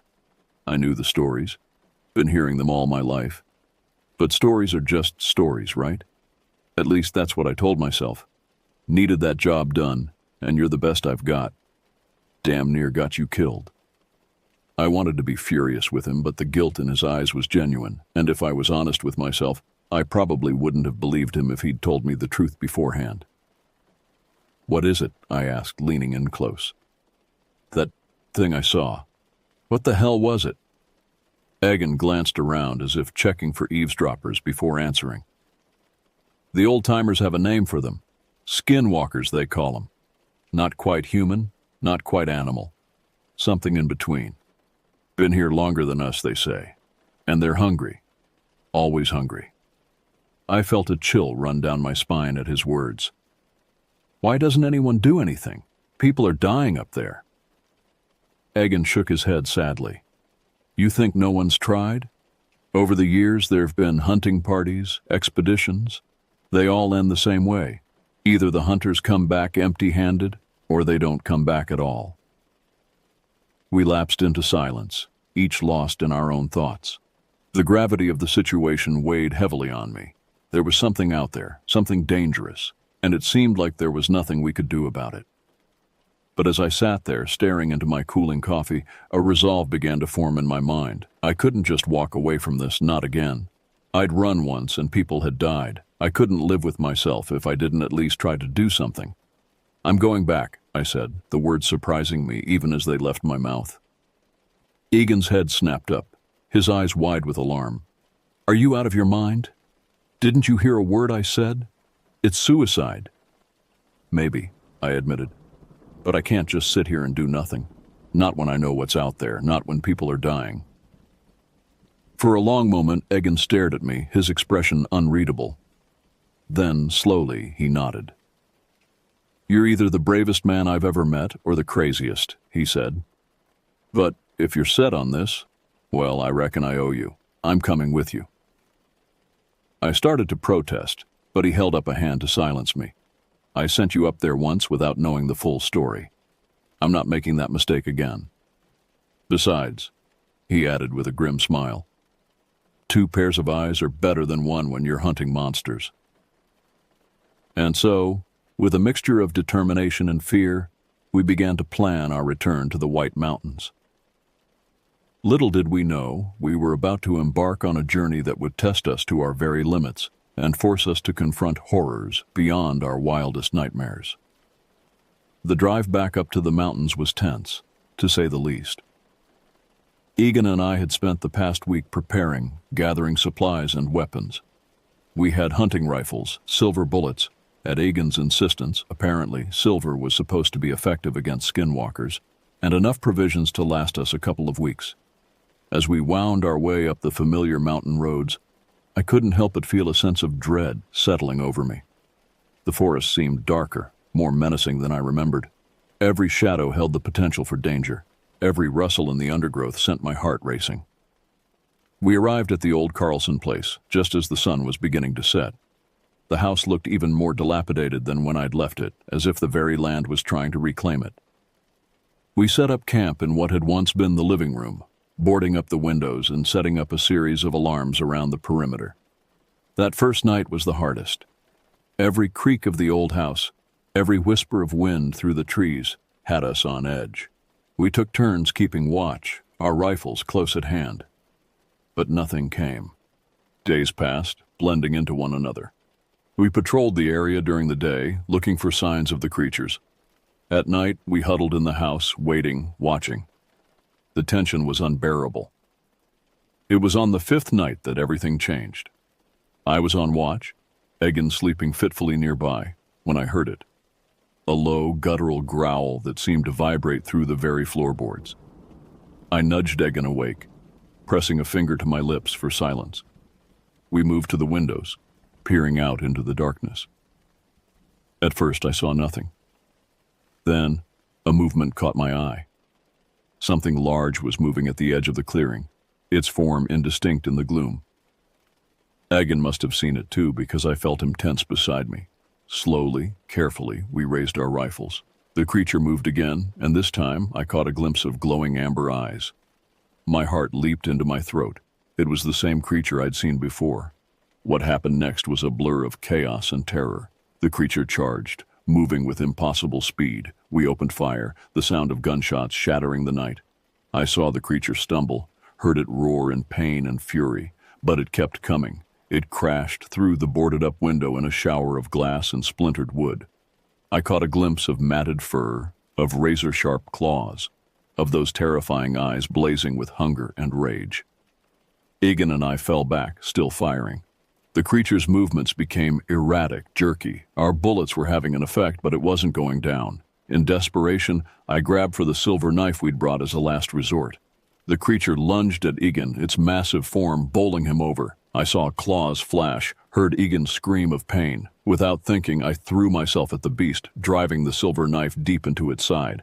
The effect was instantaneous. The creature let out a howl of agony, a sound so piercing it felt like it might shatter my eardrums. It thrashed wildly, throwing me off.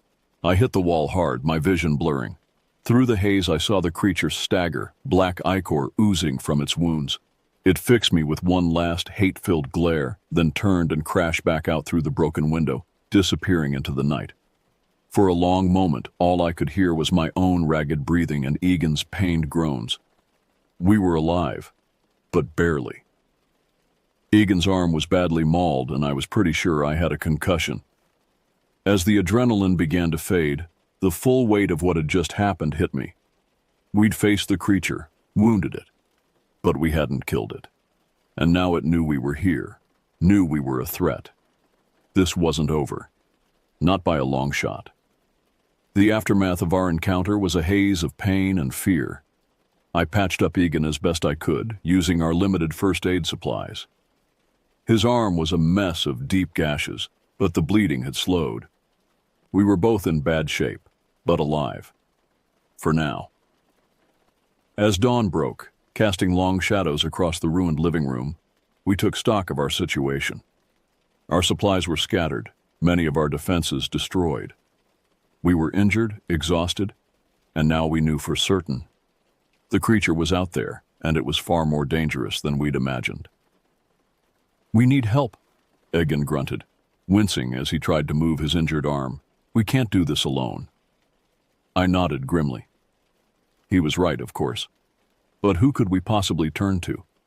The authorities wouldn't believe us, and even if they did, they weren't equipped to handle something like this. That's when we heard it, a soft whistle from outside. Egan and I exchanged alarmed glances. Had the creature returned? But no, this sound was distinctly human. Cautiously, rifle at the ready, I approached the shattered window. What I saw made me blink in disbelief. There, standing at the edge of the clearing, was a man, tall, lean, with the weathered features of someone who'd spent a lifetime in these mountains. He was dressed in what looked like a mix of modern outdoor gear and traditional Native American clothing, and he was armed. I could see the gleam of a high-powered rifle slung across his back. The stranger raised his hand slowly, showing he meant no harm. "Looks like you boys could use a hand," he called out, his voice carrying easily across the clearing. Egan and I exchanged glances. After a moment's hesitation, I called back, "Who are you?" "Name's Nathaniel," the man replied. "I've been tracking that skinwalker you tangled with. Heard the commotion last night. Figured I'd check it out." My mind raced. This man knew about the skinwalkers. He'd been tracking the creature. Could he be an ally? Cautiously, we invited Nathaniel inside. As he stepped through the ruined doorway, I couldn't help but notice the way his eyes scanned the room, taking in every detail. This was a man who knew how to survive in dangerous situations. "You're lucky to be alive," Nathaniel said, examining our wounds with a practiced eye. "Not many folks survive a direct encounter with a skinwalker." As he helped us properly dress our injuries, Nathaniel explained his story. He was a member of a local Native American tribe, one that had been dealing with the skinwalker threat for generations. They were the protectors, he said, keeping the ancient evil at bay and preventing it from preying on unsuspecting outsiders. But in recent years, it's gotten harder, Nathaniel admitted, his face grim. More people coming into the mountains, more potential victims, and the skinwalkers, they're getting bolder. We spent the rest of the day exchanging information. Nathaniel was a wealth of knowledge about the skinwalkers, their habits, their weaknesses, the best ways to fight them. Silver was indeed effective, as were certain herbs and rituals passed down through his tribe. As night fell, we prepared for another potential attack. But Nathaniel assured us that the skinwalker we'd wounded would be licking its wounds, at least for tonight. "But it'll be back," he warned, "and it won't be alone. These things, they hold grudges. And they're smart, far smarter than any normal animal." Over the next few days, Nathaniel taught us everything he could.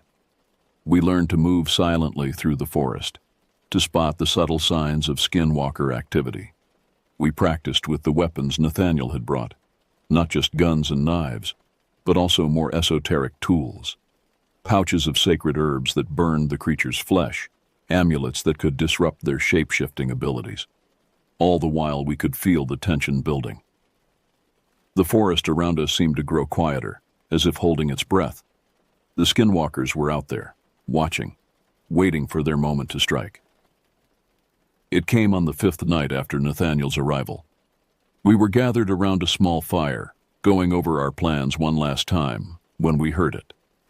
A chorus of howls, echoing through the mountains. But these weren't the howls of wolves. They were deeper, more guttural, with an almost human quality that sent chills down my spine. "They're coming," Nathaniel said, his voice tight with tension. "And there's more than one." We doused the fire and took up our positions. The night seemed to press in around us, the darkness almost palpable.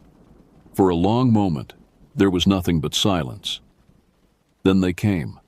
They burst from the tree line like living shadows, all teeth and claws and glowing eyes. I caught glimpses of twisted half-human forms before the night erupted into chaos. Gunshots rang out, the flash of muzzles briefly illuminating the scene. I saw one of the creatures stumble as Egan's shot found its mark, but it kept coming. These things were tough, far tougher than any natural animal. I fired my own weapon, the silver bullets leaving trails of acrid smoke in their wake.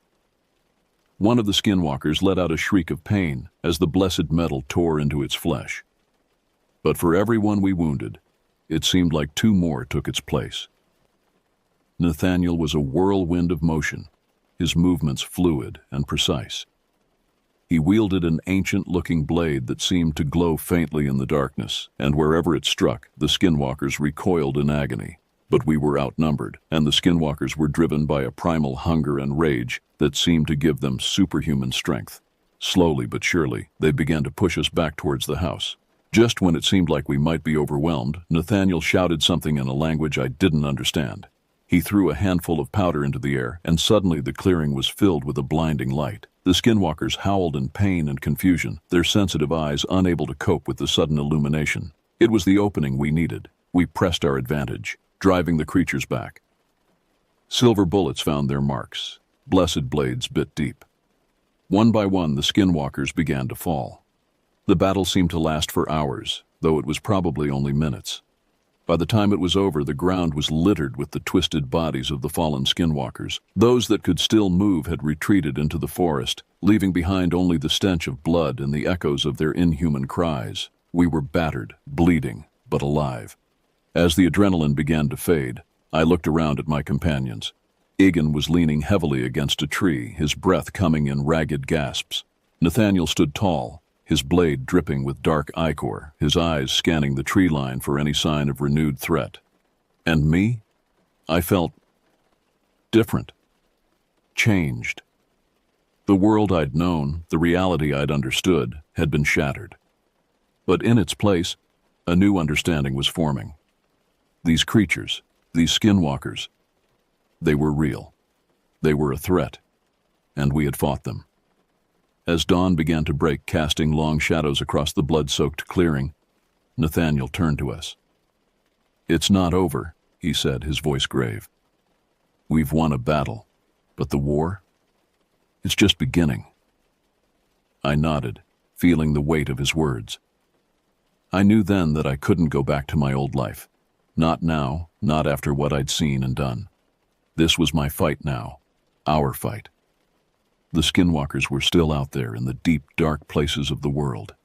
And as long as they threatened innocent lives, we would be there to stand against them. As we began to clean up and treat our wounds, I couldn't help but cast one last glance at the forest. For a moment, I thought I saw a pair of glowing eyes watching us from the shadows, but then they were gone, leaving me to wonder if it had been real or just a trick of the light. One thing was certain: our lives would never be the same again. The shadows of White Mountain had changed us forever, setting us on a path we could never have imagined. And somewhere out there in the darkness, the skinwalkers were waiting, biding their time until our next encounter.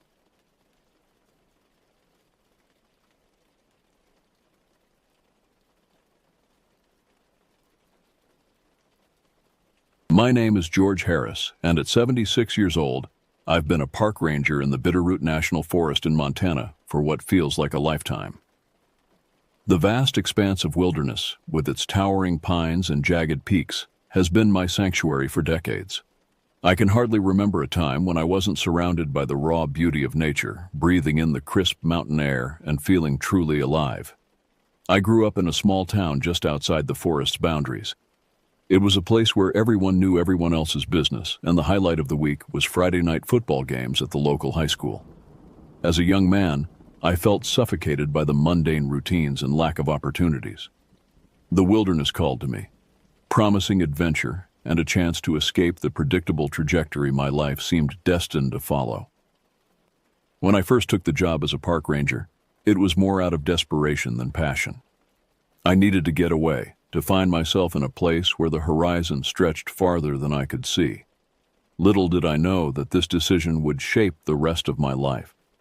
The Bitterroot National Forest is a far cry from the polished, tourist-friendly national parks that draw millions of visitors each year. It's rugged, unforgiving, and vast, spanning over 1.5 million acres across Montana and Idaho. This is where people come when they want to disappear, to test their mettle against the raw power of nature. My first few years as a ranger were a steep learning curve. I had to quickly adapt to the harsh realities of life in the wilderness. The bone-chilling winters, where temperatures could plummet to 40 below zero, taught me the true meaning of survival. I learned to read the sky, to sense when a storm was brewing even on the clearest of days.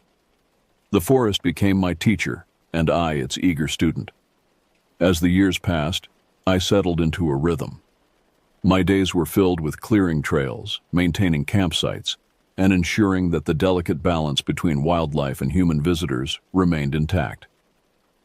I've guided lost hikers back to safety, rescued injured climbers from treacherous peaks, and even faced down a few angry bears. Each experience left its mark, etching the story of my life into the very landscape I swore to protect. But it wasn't just the physical challenges that shaped me. The solitude of the forest has a way of stripping you down to your core, forcing you to confront the person you truly are.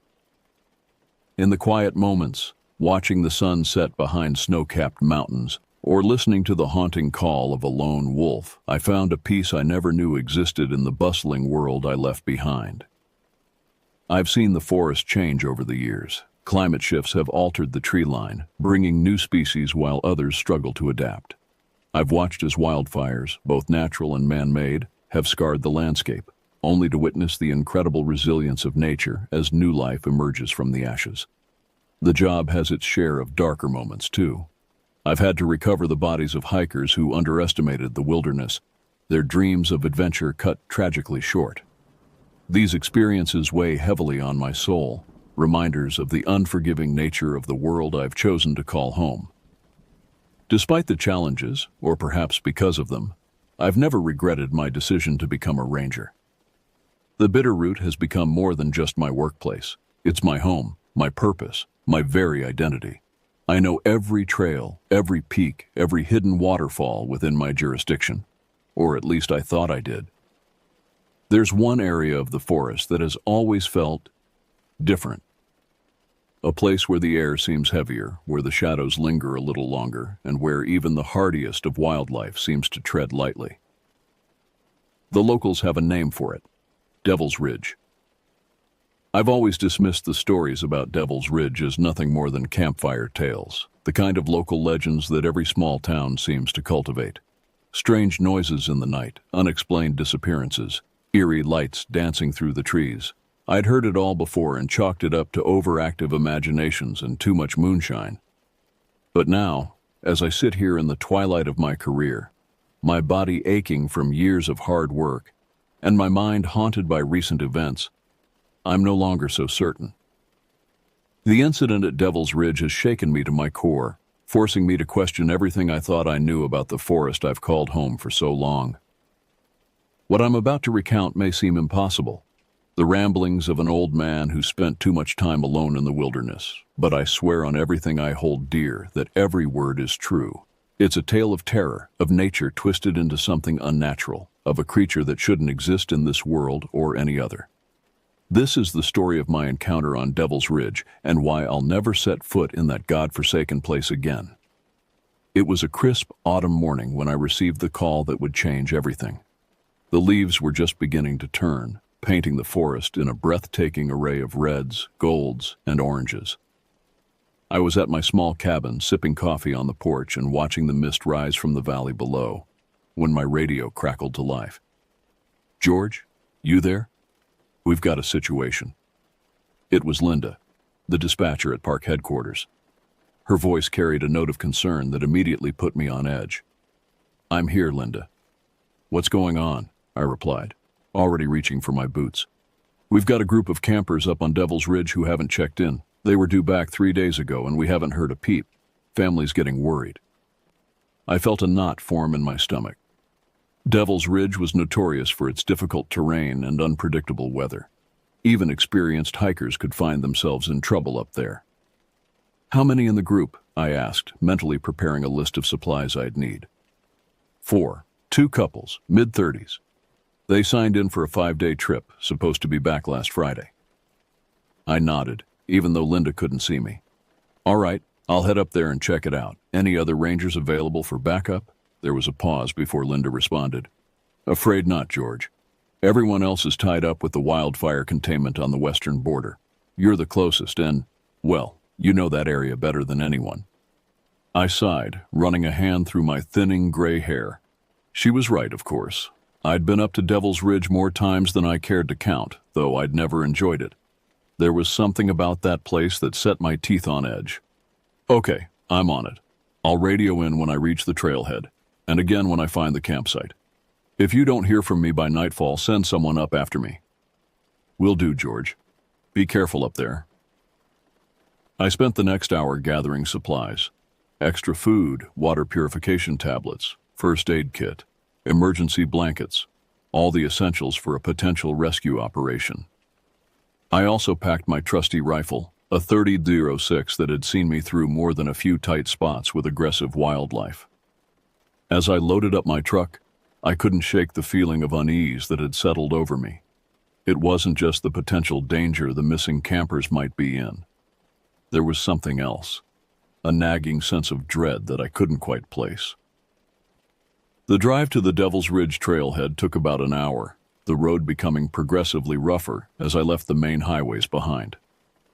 By the time I parked at the small gravelly lot that marked the start of the trail, the sun was high in the sky, casting dappled shadows through the canopy of trees. I shouldered my heavy pack, checked my radio one last time, and set off into the forest. The trail started off easily enough, a well-worn path winding through stands of lodgepole pine and western larch. But I knew from experience that it wouldn't stay that way for long. As I hiked, my mind wandered to the stories I'd heard about Devil's Ridge over the years. Most were typical backwoods superstitions, tales of ghostly apparitions, mysterious lights, and campers waking to find their belongings rearranged. But there were other stories, darker ones, whispered over beers at the local tavern or shared in hushed tones around campfires. Stories of people going missing without a trace, of strange howls echoing through the night that didn't sound like any animal native to these parts. And then there were the rumors of something living up there, something that didn't take kindly to human intrusion. I'd always dismissed these tales as nothing more than folklore, the kind of stories that grow and evolve with each retelling. But as I climbed higher, the trail becoming steeper and more treacherous, I couldn't help but feel like I was being watched. Several times I stopped, scanning the dense undergrowth and listening intently.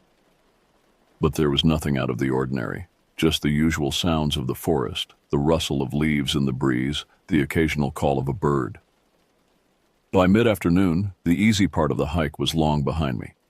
The trail had all but disappeared, forcing me to pick my way carefully over loose scree and around massive boulders. The trees here were older, gnarled, and twisted by countless harsh winters. Their branches seemed to reach out like grasping fingers, snagging my clothes and pack as I passed. As I climbed higher, the air grew noticeably colder, and a thin mist began to form, reducing visibility and adding an eerie quality to the landscape. I checked my GPS, confirming that I was on the right track. The camper's registered site should be just over the next ridge.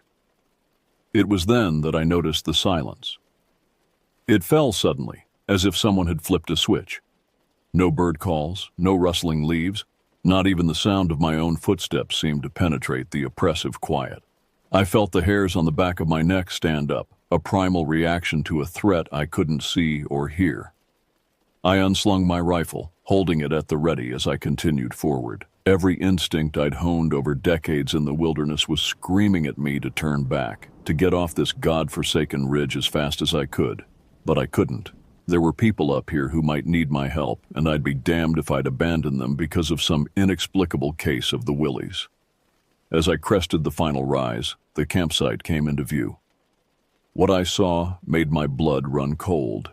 The site was in complete disarray. 2 tents lay in shreds, their contents strewn across the small clearing. A cooking pot lay on its side next to the remains of a long, cold fire pit. But it was the lack of any sign of the campers themselves that truly unsettled me. I approached cautiously, my eyes darting from shadow to shadow, searching for any movement. "Hello," I called out, my voice sounding unnaturally loud in the silence.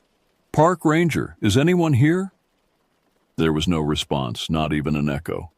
It was as if the very air was swallowing my words. I began to search the site methodically, looking for any clues as to what might have happened. That's when I saw the first drops of blood, dark against the pale granite of a nearby boulder. My heart began to race as I followed the trail, leading away from the campsite and into a dense thicket of stunted pines. As I pushed through the branches, the blood trail became more pronounced. Smears on tree trunks, larger puddles on the forest floor. Whatever had happened, it was clear that someone, or something, had been badly injured.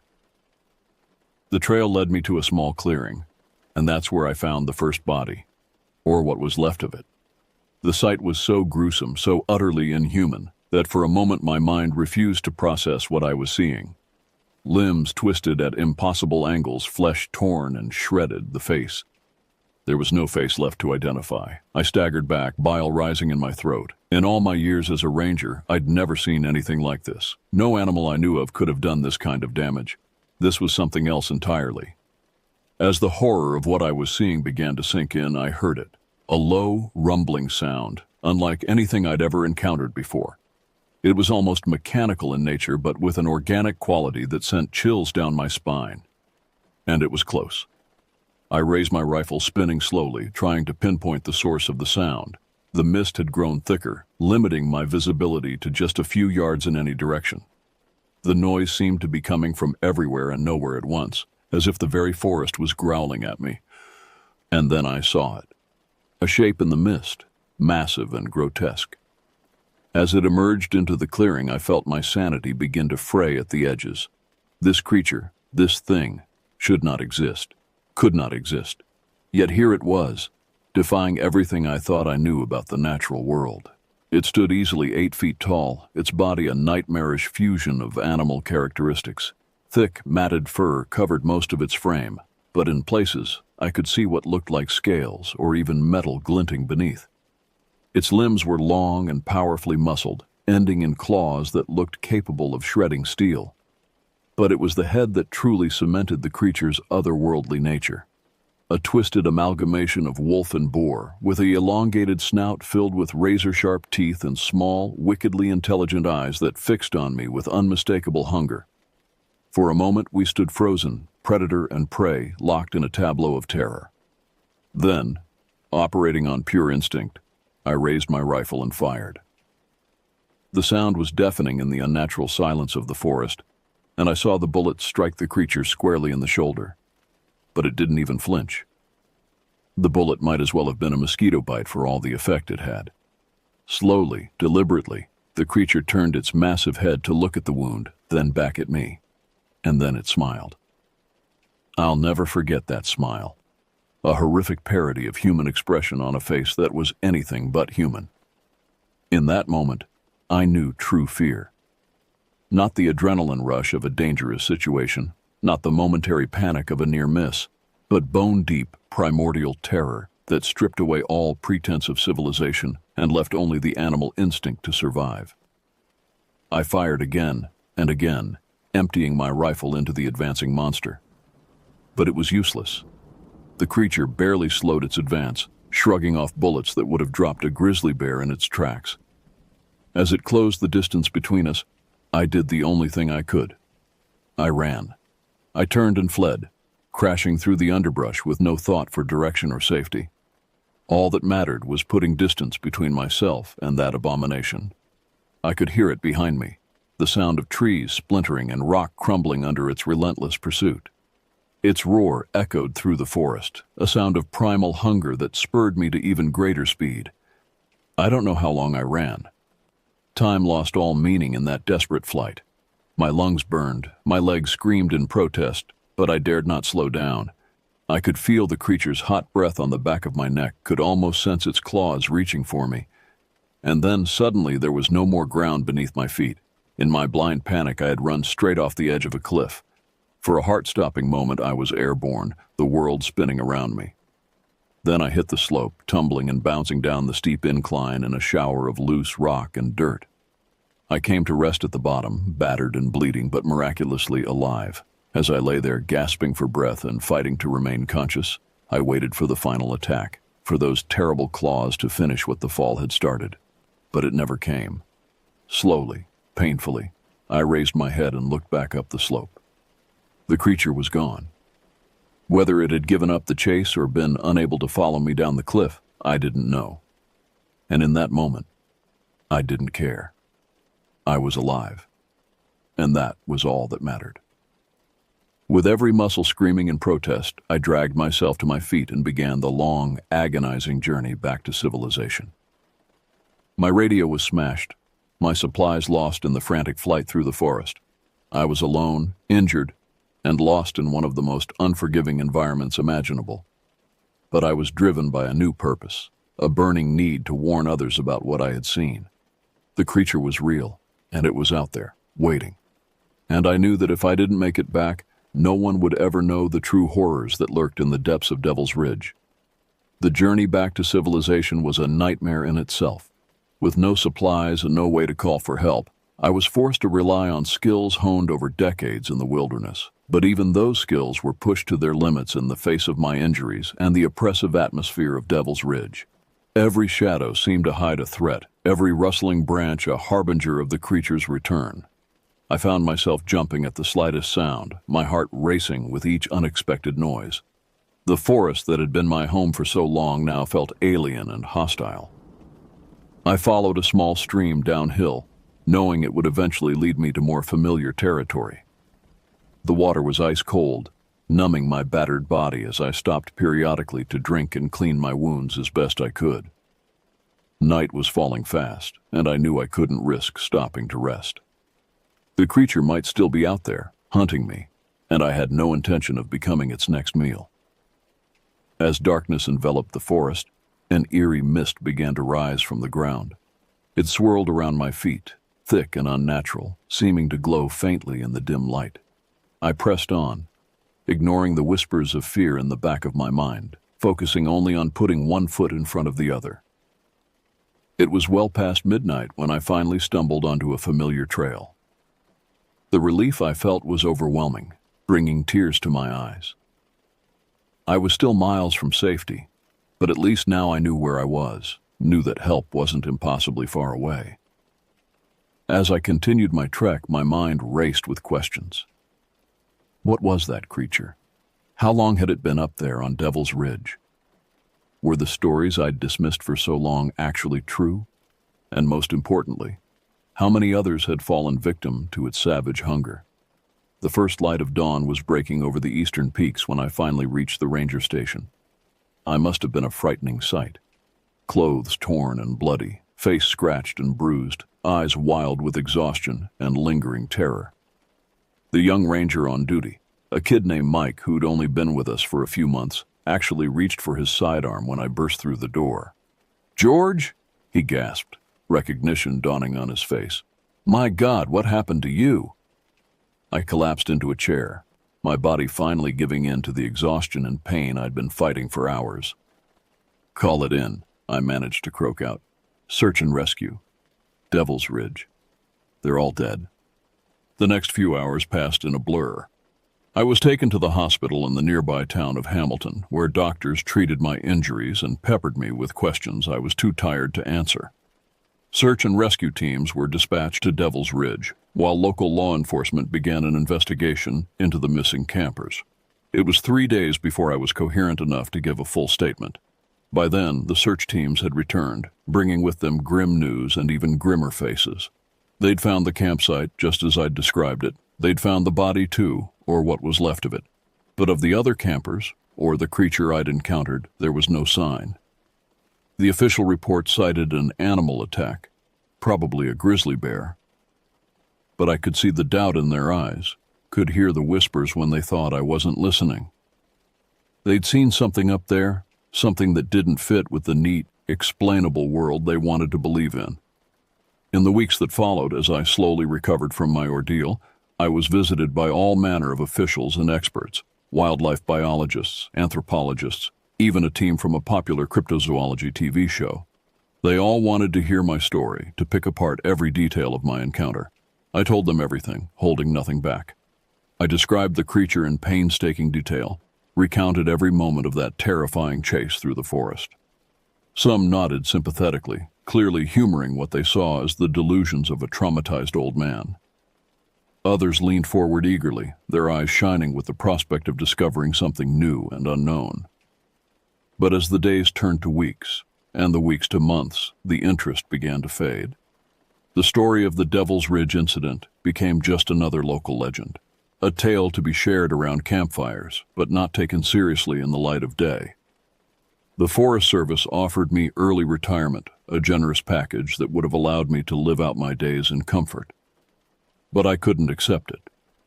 I couldn't walk away, knowing what I knew.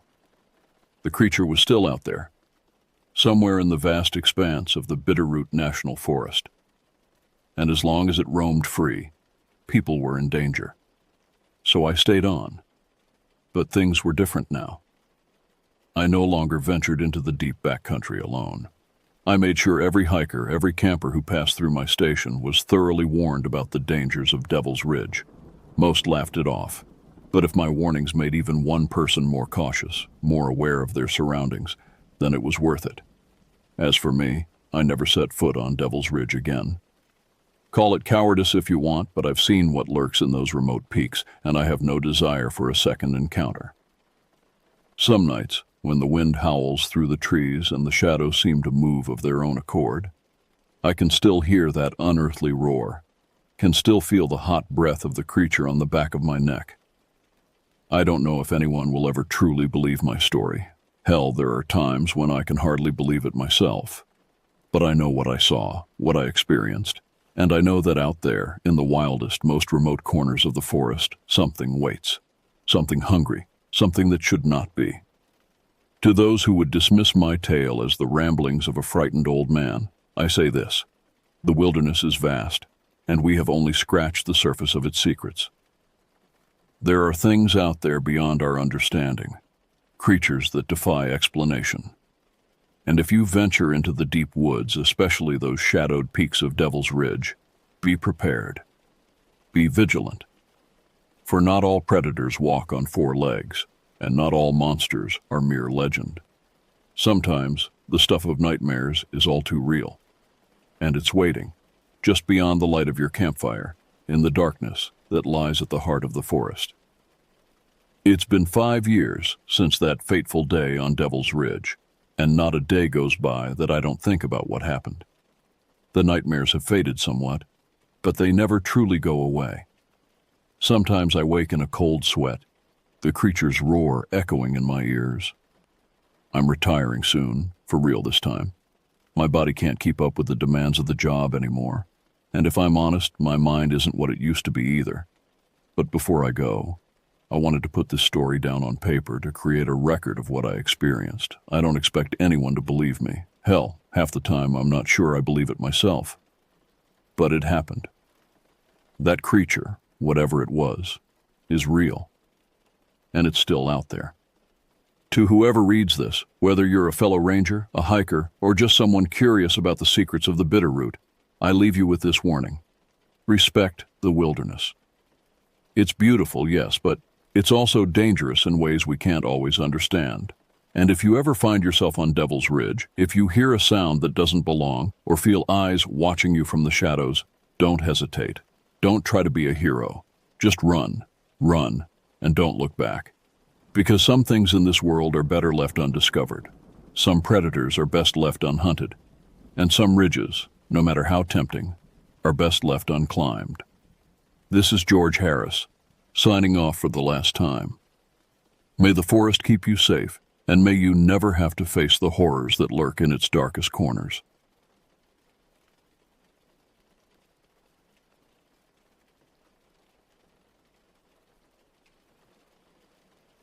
I'm 50 years old now, and I've been witnessing things that would make most people question their sanity since I was 11 or 12 years old.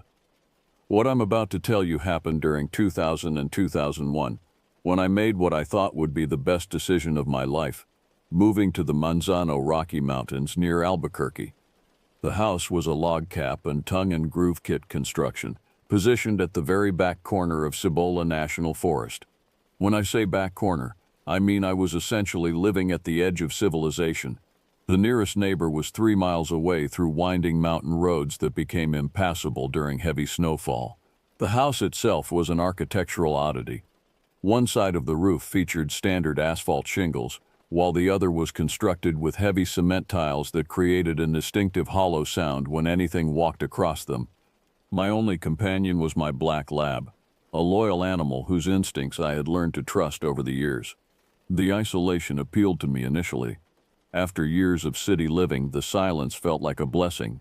The air was clean, the views were spectacular, and I believed I had found my personal sanctuary. What I discovered instead was that true isolation can become a prison when you realize you're not as alone as you thought. The winters in that elevation were brutal beyond anything I had experienced. Temperatures would drop to 2 degrees Fahrenheit and remain there from November through April. Snow would accumulate in depths that defied comprehension.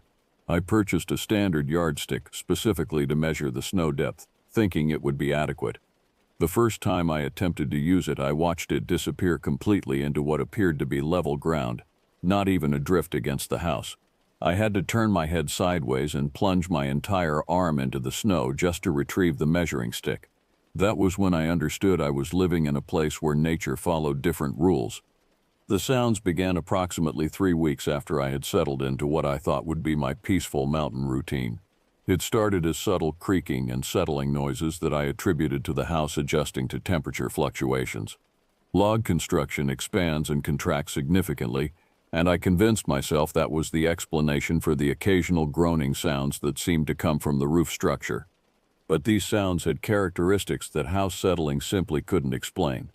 They occurred at irregular intervals, always during the evening hours between sunset and midnight. More disturbing was their location. They seemed to originate from directly above my living area, moving in patterns that suggested deliberate movement rather than random structural adjustment. The first time I heard what I can only describe as scratching sounds against the cement tiles, I was reading by the fireplace. The noise was distinct, sharp, deliberate scraping that created a rhythm unlike anything wind or settling timber could produce. My black lab, who had been sleeping peacefully beside my chair, immediately lifted his head and began a low, continuous growl that raised the hair on my arms. His ears were pinned back, and his entire body had gone rigid with tension. I stepped outside with a flashlight, scanning the roofline and surrounding trees for any obvious explanation. The beam revealed nothing unusual. No fallen branches, no animals visible in the nearby pines, no ice formations that might be shifting and creating the sounds. But standing there in the freezing air, I became acutely aware of how completely silent the forest had become. No wind through the trees, no distant sounds of wildlife, nothing but my own breathing and the rapid beating of my heart. When I returned inside, the scratching had stopped. My dog remained alert for another hour, occasionally whimpering and staring at the ceiling. That night marked the beginning of my growing awareness that something was sharing my mountain sanctuary, something that preferred to move under cover of darkness. Over the following weeks, the disturbances escalated in both frequency and intensity. What had begun as occasional scratching evolved into sounds that defied any rational explanation I could construct. The thing, and I had begun thinking of it as a specific entity rather than random wildlife, seemed to be getting bolder, or perhaps more comfortable with my presence. The most unsettling development was the sound of what could only be described as claws gripping and releasing the cement tiles. Each footstep produced a distinct sequence: the initial contact of claws against tile, followed by the grinding sound of those claws finding purchase, then the hollow thump of significant weight settling onto the roof structure. The entire house would vibrate with each impact, causing windows to rattle in their frames and dishes to shift in cabinets. I began carrying my .45 Magnum revolver with me at all times, both inside the house and during my ventures outside. The weapon was an older caliber, more comfortable to handle than a .44 Magnum but significantly more powerful than a .357. The weight of it against my hip provided some psychological comfort, though I harbored serious doubts about its effectiveness against whatever was causing these disturbances. My evening routine had changed completely. Instead of relaxing by the fire, I found myself sitting in darkness, listening and trying to predict when the next series of sounds would begin. The pattern seemed random at first, but gradually, I began to detect a schedule. The entity typically arrived sometime between 8 and 10 in the evening, spent anywhere from 15 minutes to an hour moving across the roof, then departed as suddenly as it had arrived. The most terrifying aspect was the sheer size that the footsteps suggested. Based on the spacing between impacts and the force with which each step struck the roof, I estimated that whatever was up there had to be significantly larger than any wildlife native to the area. Bears were certainly present in the national forest, but even a large black bear couldn't produce the methodical, purposeful movement patterns I was hearing. My sleep became fractured and restless. Even when the sounds weren't occurring, I lay awake anticipating them, my body tensed and ready to respond to the first scratch or thump. The isolation that had once felt like freedom now felt like vulnerability. Desperation and curiosity eventually overcame my caution. I decided to conduct a systematic investigation to determine what was causing these nightly visits. During daylight hours, I examined every inch of the roof that I could access safely, looking for any evidence of the nocturnal visitor. What I discovered only deepened the mystery. The cement tiles showed clear signs of contact, scratches and small chips that formed patterns consistent with large claws gripping the surface. The damage was fresh and extensive, covering areas that would require an animal of considerable size to create. But there were no other traces, no fur caught on rough edges, no droppings, no scent markings that might indicate what type of creature was responsible. I expanded my search to the surrounding ground, looking for tracks in the snow and mud near the house. The results were inconsistent and puzzling. Occasionally I would find what appeared to be partial impressions in soft earth near the foundation, but they were never clear enough to identify definitively. The size suggested something much larger than any known local wildlife, but the depth and spacing made no sense according to my understanding of animal locomotion. I also began timing the visits more precisely, keeping a log of when the sounds began, how long they lasted, and any patterns in the movement across the roof. The entity seemed to favor the section above my bedroom and living area, spending extended periods in those locations before moving to other parts of the structure. The routes it took were consistent, suggesting familiarity with the roof layout. Most disturbing was my growing suspicion that the visits were becoming more frequent and lasting longer each time. What had initially been brief, seemingly random occurrences were evolving into extended sessions that sometimes lasted well past midnight. The scratching and movement had also become more aggressive, as if the entity was becoming frustrated or impatient with something. During one particularly bold daylight investigation, I climbed onto a section of the roof to examine the damage more closely. Standing up there, looking out over the vast expanse of forest that surrounded my property, I was struck by how completely isolated I truly was. If something happened to me, how long would it be before anyone noticed my absence? The nearest road was barely visible through the trees, and during winter storms even that connection to civilization could be severed for days at a time. My friend Graham had been planning to visit for several weeks, and I found myself both anticipating and dreading his arrival. Part of me desperately wanted a witness to validate what I had been experiencing, but another part feared that the entity would remain dormant during his stay, leaving me to appear paranoid and delusional. Graham arrived on a Friday afternoon, bringing with him the skepticism I had expected. When I described the nightly disturbances, he listened with the patience of someone humoring a friend's eccentric claims. His explanation was predictable. The sounds were obviously caused by snow and ice shifting on the roof, combined with the natural settling of a log structure and extreme temperature variations. My imagination, shaped by isolation and too much solitude, had transformed ordinary house sounds into something sinister. I didn't argue with his assessment. I preferred to let the situation speak for itself. That first evening, we sat in the living room playing cards and drinking coffee. Graham was relaxed and talkative, sharing news from the city and catching up on months of separation. I found his presence comforting, even as I remained alert for the familiar sounds that typically began around 8 o'clock. At approximately 9:15, the first scratching began directly overhead. Graham's conversation stopped mid-sentence as the unmistakable sound of claws gripping cement tiles echoed through the room. His expression shifted from casual confidence to alert concern as the house began its familiar trembling with each massive footstep.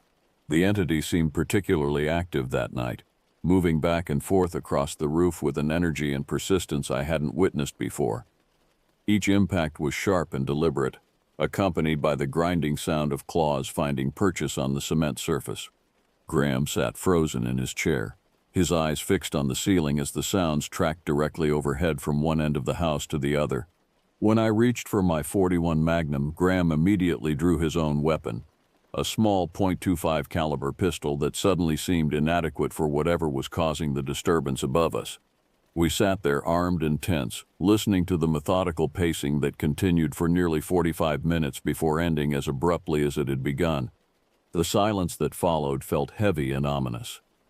Graham looked at me with a mixture of apology and fear, no longer questioning the reality of what I had been experiencing. Whatever was up there was real, it was large, and it was becoming increasingly bold in its nightly visits. Following Graham's departure, the entity's behavior changed dramatically. The visits became nightly occurrences, and the duration increased significantly. What had previously been brief episodes lasting 15 to 30 minutes now stretched on for hours. The sounds also became more varied and disturbing, including what I can only describe as deliberate testing of the roof structure. I began to hear periodic impacts that seemed designed to test the strength of the cement tiles and underlying support beams. These weren't the normal footsteps I had grown accustomed to, but focused strikes against specific areas, as if the entity was probing for weak points. The house would shake with these impacts, and I could hear individual tiles shifting and cracking under the pressure. My black lab's behavior became increasingly erratic during these episodes. He would pace anxiously throughout the house, whimpering and occasionally barking at the ceiling. On several occasions, he refused to go outside for his normal evening routine, backing away from the door and retreating to the furthest corner of the house. His instincts were clearly warning him of danger that exceeded my own understanding. The most terrifying development was the entity's apparent awareness of my location within the house. When I moved from room to room, the sounds would follow, tracking my movement with precision that suggested intelligence and intent. If I sat reading in the living room, the heaviest activity would occur directly overhead. When I moved to the kitchen, the sounds would shift to that section of the roof. This behavioral change eliminated any remaining possibility that I was dealing with random wildlife. The tracking behavior, the deliberate testing of structural elements, and the increased frequency of visits all suggested something that was studying me, learning my routines, and possibly planning some form of direct contact. Sleep became impossible during these extended visits. I would lie in bed listening to the entity moving back and forth above my bedroom, sometimes stopping for long periods directly overhead before resuming its methodical pacing. The weight distribution suggested something that walked upright rather than on all fours, a detail that added a new dimension to my fear. On multiple occasions, I came close to firing through the roof. The temptation to put a 2110 grain bullet through the ceiling and into whatever was causing these disturbances was almost overwhelming. Only practical concerns prevented me from taking that action. The roof structure might slow the bullet enough to merely wound rather than stop the entity, and an injured, angry creature of that apparent size could easily tear through the roof to reach me. The entity's boldness reached a new level when it began visiting the deck that extended 50 feet along the back of the house. These encounters were far more immediate and threatening than the roof visits, occurring while I was outside smoking and enjoying the mountain air. The first deck encounter happened on a clear, cold evening in late January. I was standing near the railing, looking out over the snow-covered forest, when I heard the unmistakable sound of something large landing on the opposite end of the deck. The impact was substantial enough to make the entire structure vibrate, and I could hear the wooden boards creaking under significant weight. What followed was the most terrifying experience of my time in the mountains. Whatever had landed on the deck began moving toward my position, and it covered the entire 50-foot length in approximately 4 steps.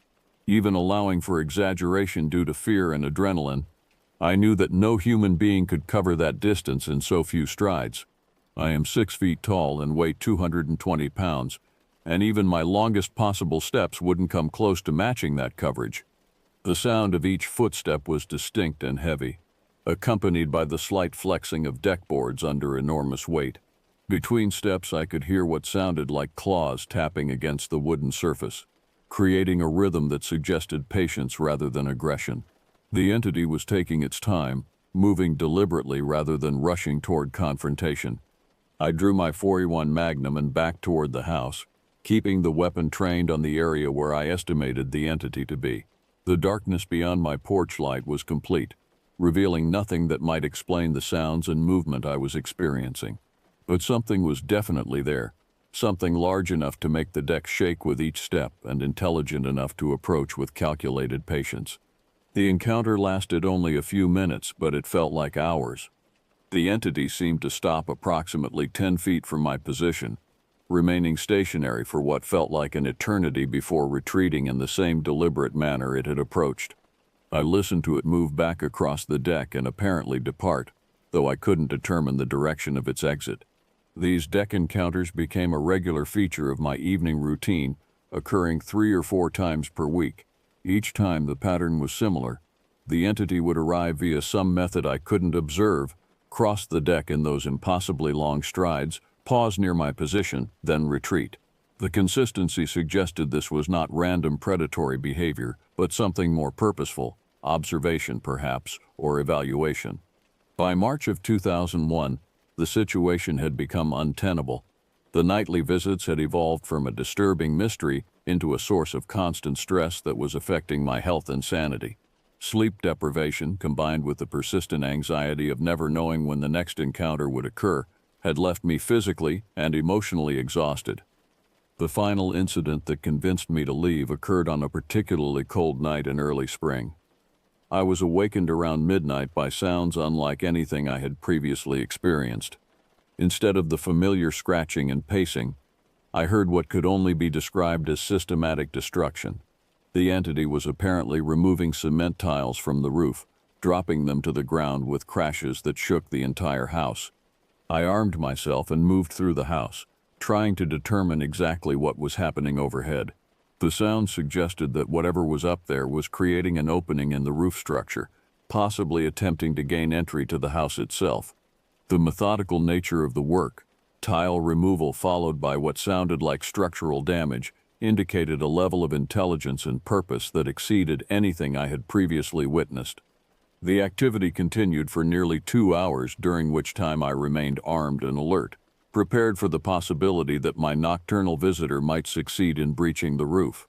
My black lab was nearly frantic with fear, pacing and whimpering throughout the house in a state of agitation I had never seen before. When morning came and the sounds finally ceased, I climbed onto the roof to assess the damage. What I found confirmed my worst fears. Several cement tiles had been carefully removed and set aside, and the underlying structure showed clear signs of deliberate manipulation. Claw marks in the wooden supports indicated that whatever had done this possessed both the size and strength to modify the building structure according to its needs.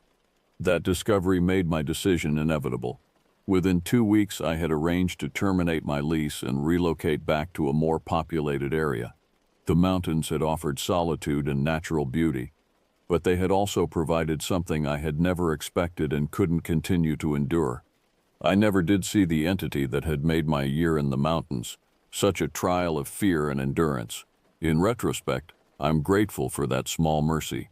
Some things are better left unseen, existing only in memory as sounds and evidence, rather than direct visual confirmation.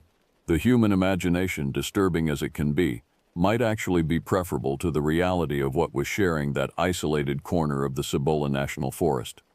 Even now, more than 20 years later, I occasionally wake in the night listening for the familiar scratch of claws against roofing material.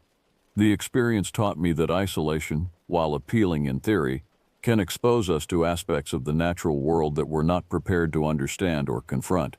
Some places are wild for reasons that extend beyond simple geography, and some forms of wildlife operate according to rules that challenge our comfortable assumptions about the boundaries between civilization and wilderness.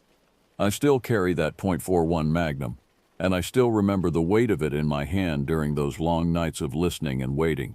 But mostly, I remember the lesson that true solitude is an illusion, and that in the deepest wilderness, you're never really alone. Sometimes that's a comfort. Sometimes it's the most terrifying realization you can have.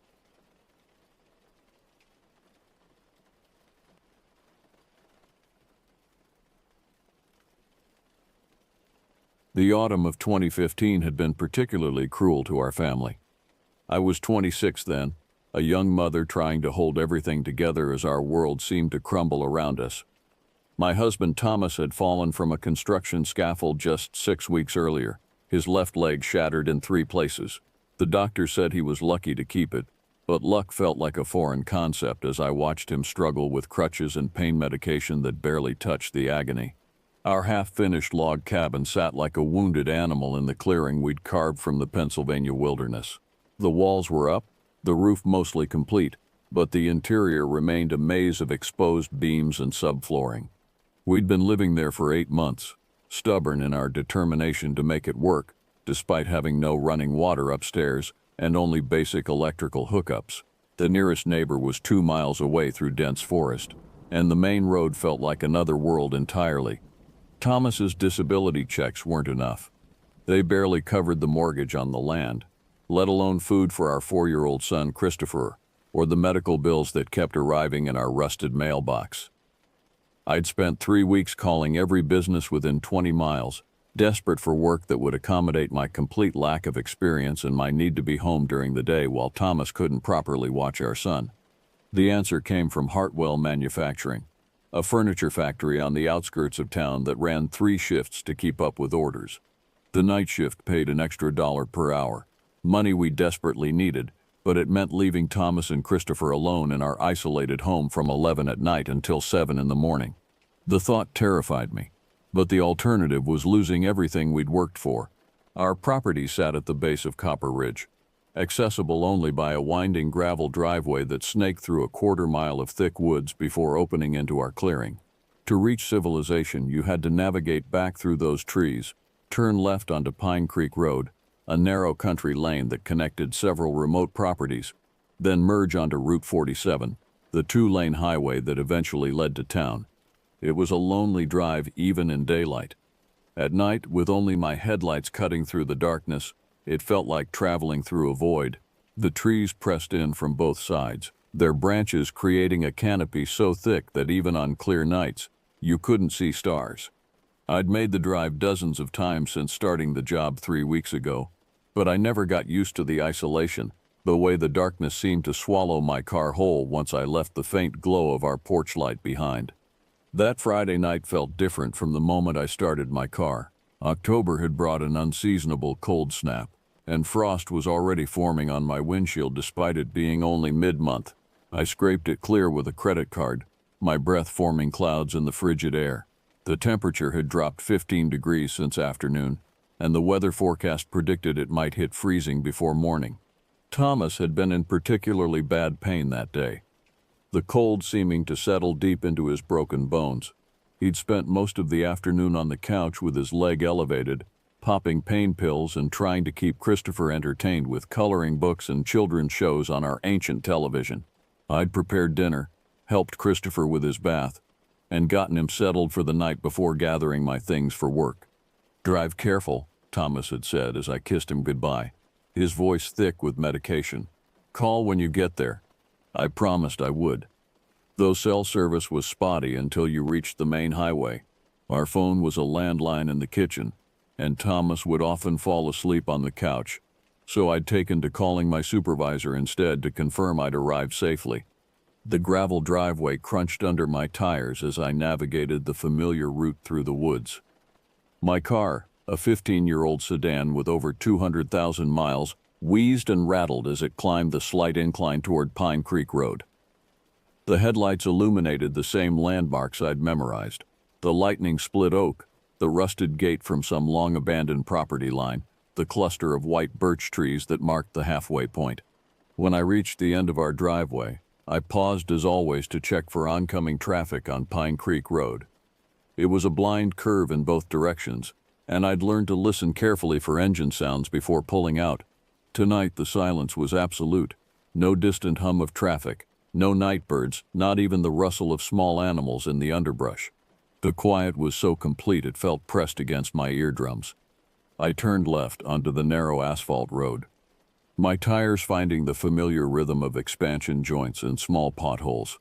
The route to Route 47 was exactly 3.2 miles of winding road that followed the creek bed down from the ridge. During the day it was actually pretty. The water sparkled through the trees and you could sometimes spot deer or wild turkeys. At night it became a tunnel of shadows punctuated only by my headlight beams and the occasional reflective glint of animal eyes watching from the forest. The intersection where Pine Creek Road met Route 47 had always been a point of anxiety for me. It was a three-way stop with limited visibility, especially at night. The road coming down from the ridge, Copper Ridge Road, descended at a steep angle, and drivers often approached the intersection too fast. I'd seen the skid marks on the asphalt, evidence of vehicles that had misjudged the stop. But tonight, as I rounded the final bend before the intersection, something was wrong. Taillights glowed red in the darkness ahead, positioned exactly where a car would be if it had stopped at the sign. But they weren't positioned correctly. The vehicle was sitting too far back from the intersection, blocking the normal stopping point for traffic from Pine Creek Road. I slowed my car to a crawl, trying to understand what I was seeing. The vehicle ahead appeared to be a dark pickup truck, larger than my sedan, sitting motionless with its engine running. No hazard lights blinked. No turn signals indicated an intended direction. It simply sat there, occupying the road in a way that prevented me from reaching the stop sign. I stopped my car about 20 feet behind the truck, close enough to see it clearly but far enough to maintain what I thought was a safe distance. The exhaust from the truck's tailpipe created small clouds in the cold air, and I could hear the rumble of its engine even through my closed windows. Minutes passed. The truck didn't move. I considered backing up and turning around, but Pine Creek Road was narrow with no shoulder, and dense trees pressed right up to the asphalt. There was nowhere to turn around until you reached someone's driveway, and I'd have to back up nearly half a mile in the dark to reach the first one. Besides, I was already running late for my shift, and taking the long way around would add another 20 minutes to my commute. I waited, assuming the driver was having some mechanical difficulty, or perhaps dealing with a medical emergency. I considered honking my horn but worried that might seem rude if they were genuinely in distress. Small-town courtesy ran deep, and you didn't want to alienate neighbors when you lived so far from anyone else. Then the driver's door opened, and my stomach tightened with the first real stab of fear. The man who emerged was tall and broad-shouldered, wearing dark clothing that made him blend with the shadows. Even in my headlight beams I couldn't make out his face clearly, but his posture radiated a kind of predatory confidence that made every instinct in my body scream warnings. He moved with purpose, not the hesitant shuffle of someone genuinely in need of help. As he approached my car, I noticed he kept glancing around, checking the road in both directions, looking into the woods as if watching for something. His steps were measured, deliberate. This wasn't random behavior. This was calculated. My hands gripped the steering wheel as the stranger approached my driver's side window. Every nerve in my body was firing warnings, but years of small-town politeness fought against my instincts. You helped people in rural areas. You stopped for someone with car trouble. You didn't assume the worst of folks, even strangers. But something about this man's approach set off alarms that I couldn't ignore. He moved like a predator, each step purposeful and measured. When he reached my window, he bent down to peer inside, and I caught a glimpse of his face in the reflection of my dashboard lights. His features were hard, weathered, with small dark eyes that seemed to catalog everything they saw. He looked to be in his 40s, with the build of someone who worked with his hands, but there was something else, a coldness in his expression that made my skin crawl. I cracked my window perhaps 2 inches, enough to hear him speak but nowhere near enough for him to reach through. The November air rushed in, carrying the scent of exhaust and something else, cigarettes and unwashed clothing. "Evening," he said, his voice gravelly and rough. "Having some car trouble here." "I'm sorry to hear that," I replied, keeping my voice steady despite the hammering of my heart. Is there anything I can do to help? But even as I said the words, my mind was processing the inconsistencies. His truck's taillights were bright and steady. The engine was running smoothly. If he was having electrical problems, his lights would be dim or flickering. If he'd run out of gas, the engine wouldn't be running at all. Just need a jump, he said, glancing back at his truck, and then into my back seat. Got cables? The lie was so obvious, it almost insulted my intelligence. His headlights were burning bright, clearly visible in my rearview mirror. His engine was running strong enough that I could hear it over my own car's idle. No one with a functioning electrical system needed a jump start. I don't have jumper cables, I said, which was true. But more importantly, I wasn't about to get out of my car to look, even if I had them. You sure? He pressed, moving slightly closer to my window. Could you just pop the trunk and check? Sometimes people got 'em and don't know it. The suggestion sent ice through my veins. He wanted me out of the car. He wanted me vulnerable and exposed in the darkness of this isolated intersection. Every survival instinct I possessed was screaming at me to get away, to put distance between myself and this situation. I'm certain I don't have any, I said firmly. I'm sorry, but I'm late for work. I need to get going. His demeanor shifted then, the thin veneer of politeness falling away like a shed skin. His voice dropped to something harder, more commanding. Come on, lady, just get out and look. Won't take but a minute. The transformation was terrifying. This wasn't a request anymore. It was a demand. The tone was one of barely controlled anger, as if my refusal to comply was a personal insult. I could feel my heart rate spiking, adrenaline beginning to flood my system. I can't help you, I said, my voice rising slightly. I need to go. That's when I saw the shadow move past my passenger window. My blood went cold as I turned to see a second man attempting to open my passenger door, his hand already on the handle. He was smaller than the first man but younger, maybe in his 20s, with the lean build of someone accustomed to violence. The interior light didn't come on when he tried the handle. I'd disabled it months ago to preserve my night vision during these late drives, but I could see his silhouette clearly against the darkness of the woods beyond. The trap was fully revealed now. This had never been about car trouble. The positioning of the truck, blocking my access to the intersection, the request to get out of my car, the second man waiting in the shadows, it was all carefully orchestrated. They had probably done this before, maybe many times, targeting lone drivers on isolated roads. Terror crashed over me like a physical force. I was alone on a dark country road with two men who clearly intended me harm.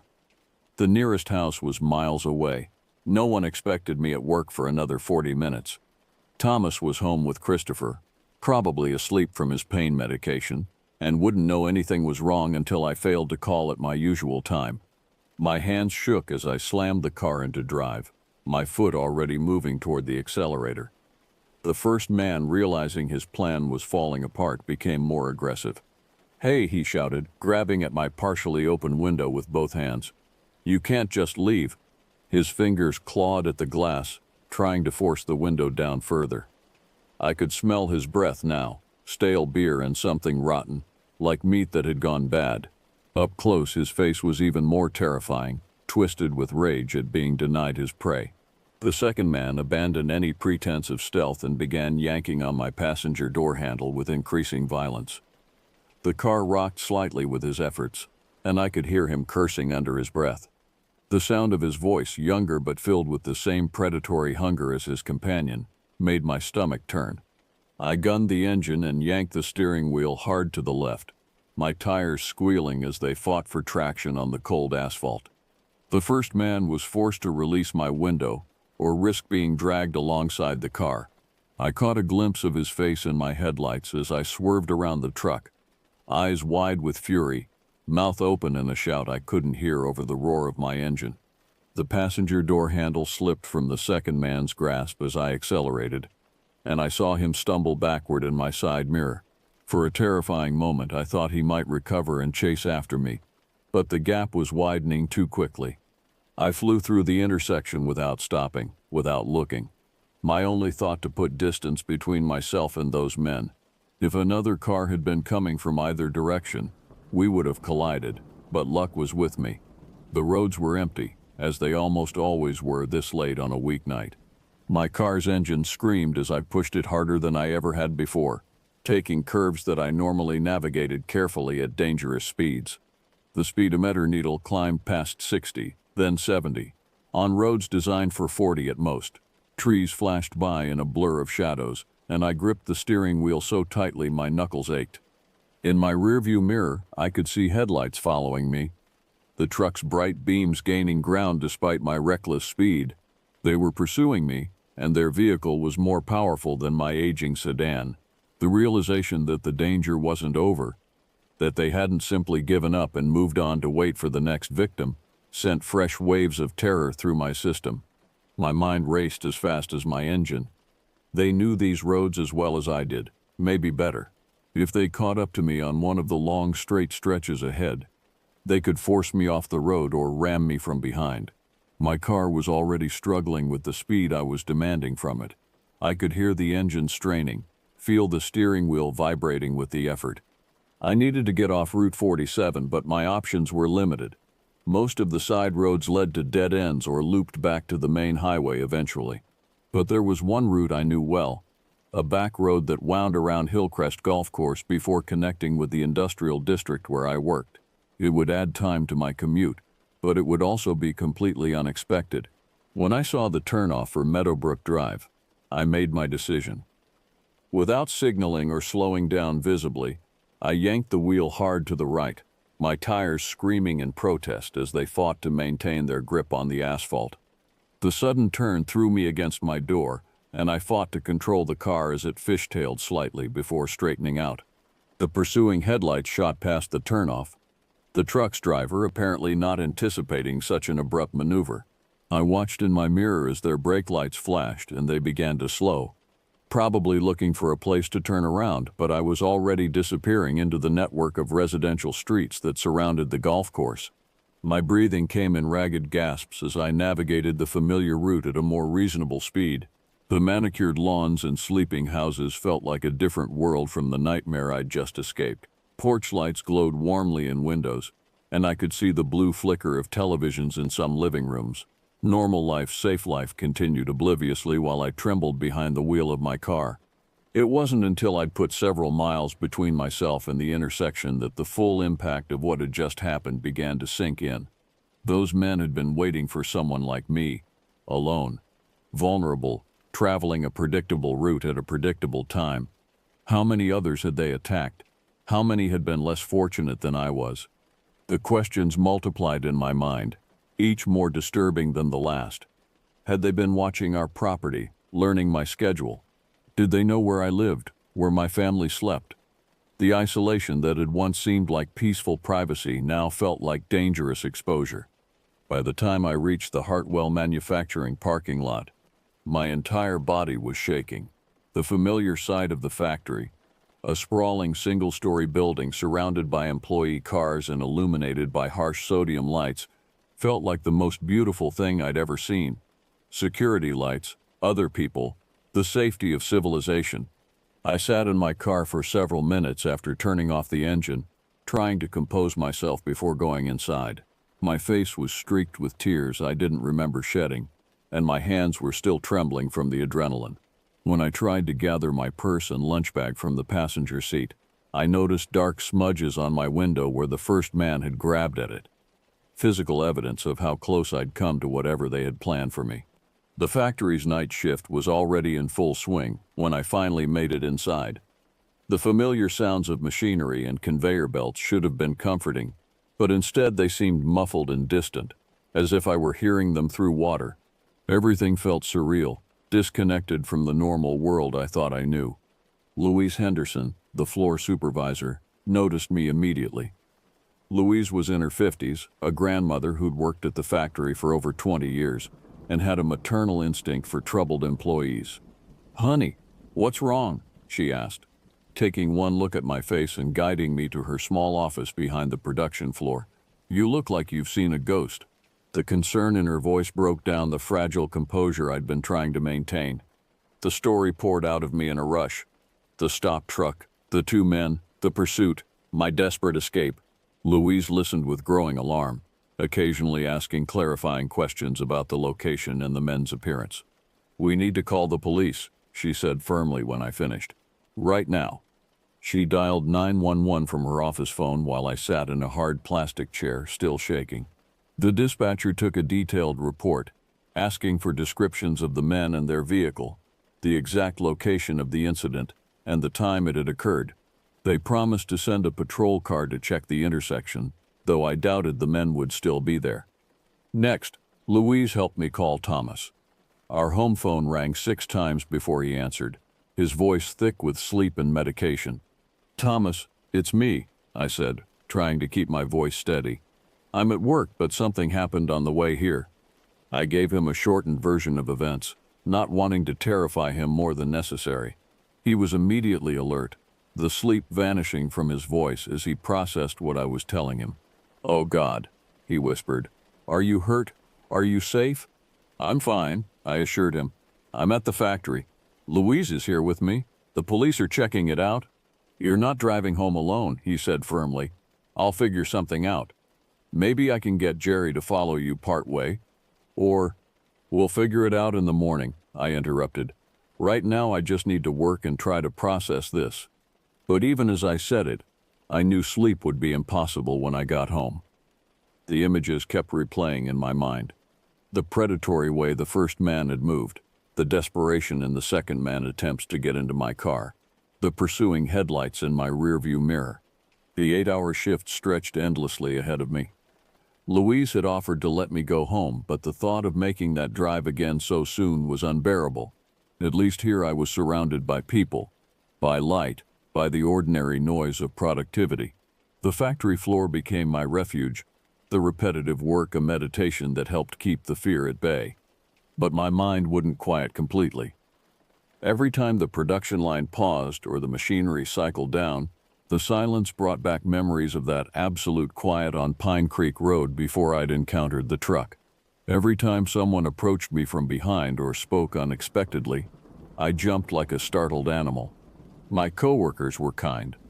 Word spread quickly through the small night crew about what had happened, and people I barely knew stopped by to check on me, to share their own stories of close calls on country roads, to offer rides home or phone numbers I could call if I needed anything. Their concern was touching, but it also reinforced how real the danger had been.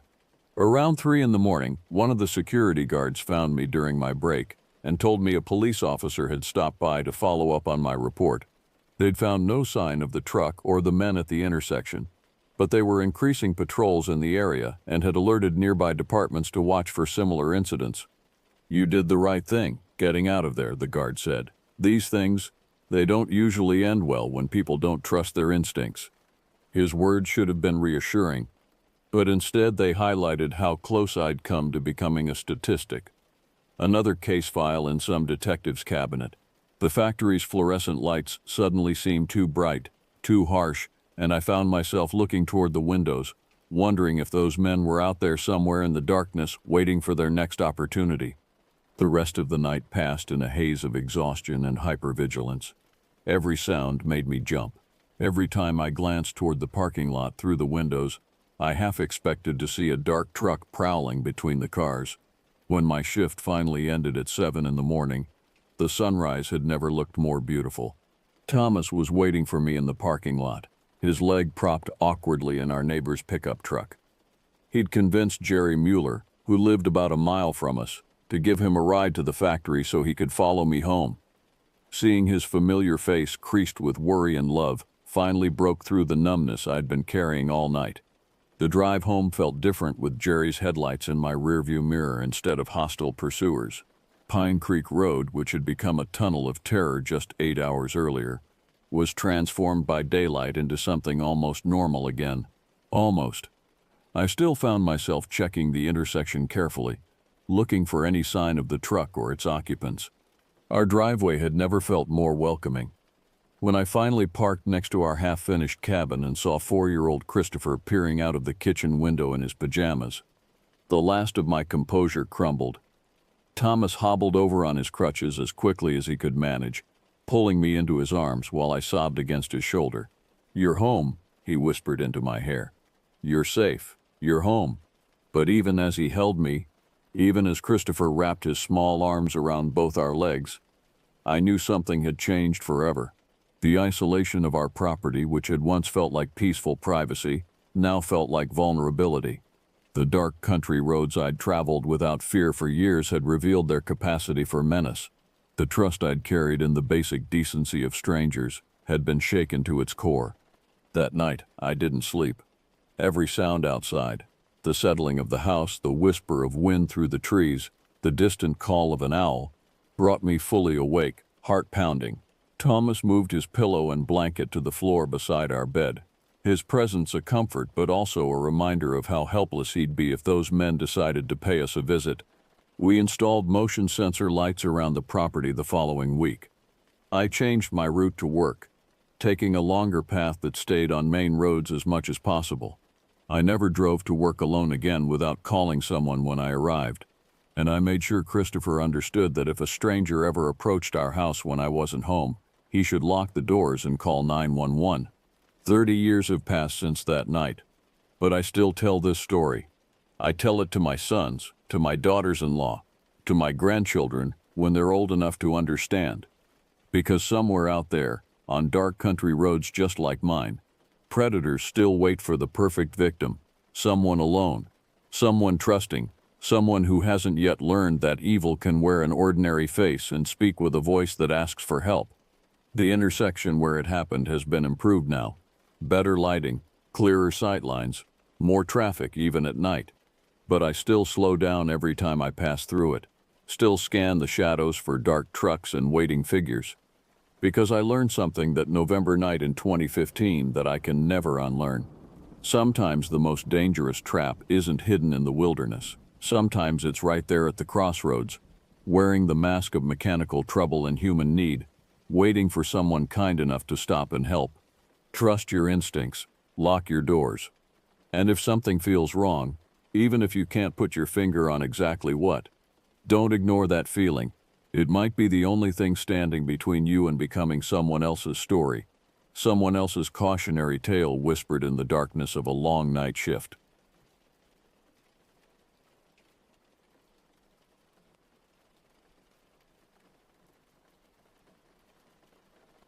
I quickened my pace toward the campsite where the missing hikers had last been seen.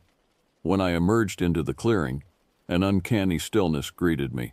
3 tents stood with their flaps whipping in the breeze. Clothing, backpacks, and supplies lay strewn about haphazardly as if everyone had fled in a panic.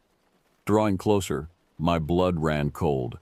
Dark stains splattered the torn nylon of the tents. The metallic scent of blood mingled with the loamy richness of the earth. No bodies, no signs of a struggle, just this macabre scene frozen in time, like a crime scene photograph. What the hell happened here? My boots crunched on the dry autumn leaves as I made my way through the shadowy forest.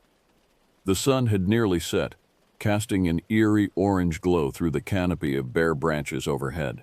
An unnatural silence hung in the air, broken only by the occasional gust of chilly wind that sent dead leaves skittering across the ground.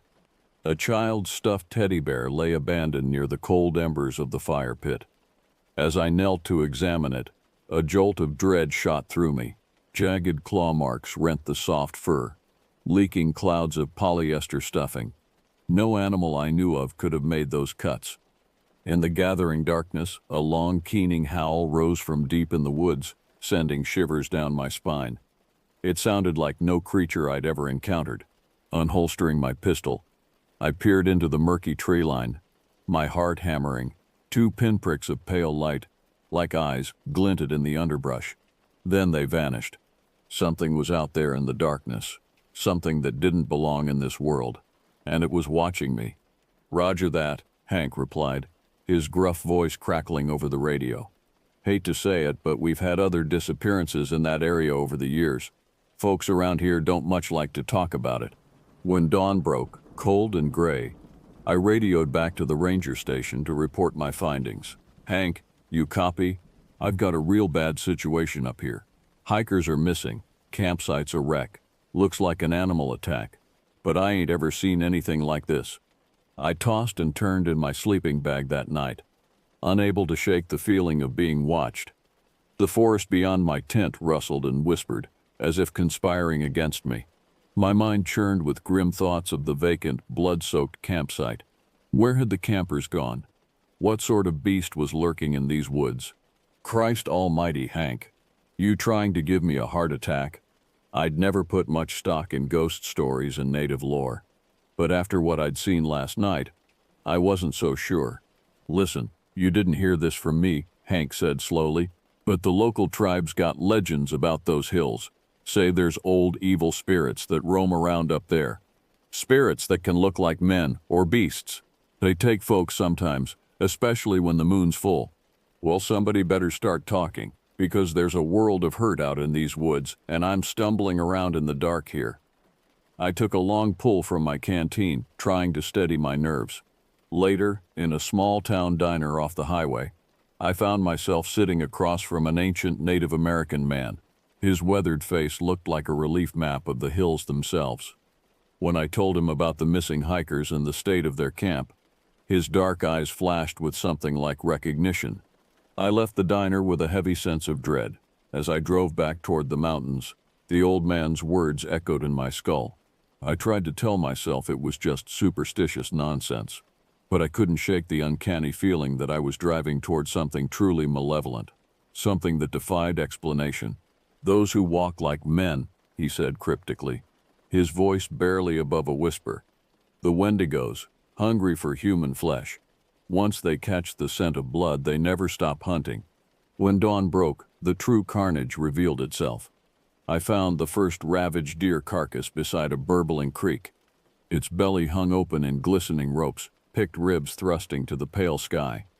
As I scouted further, more gruesome remains turned up. A bobcat's severed head ogled eyelessly from a stump. Bones and bloody bits of fur littered a stony gulch. The whole forest reeked of an abattoir.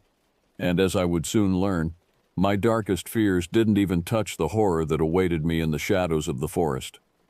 For 2 days I combed the wilderness, searching for any sign of the vanished campers. With each passing hour, my hopes dwindled.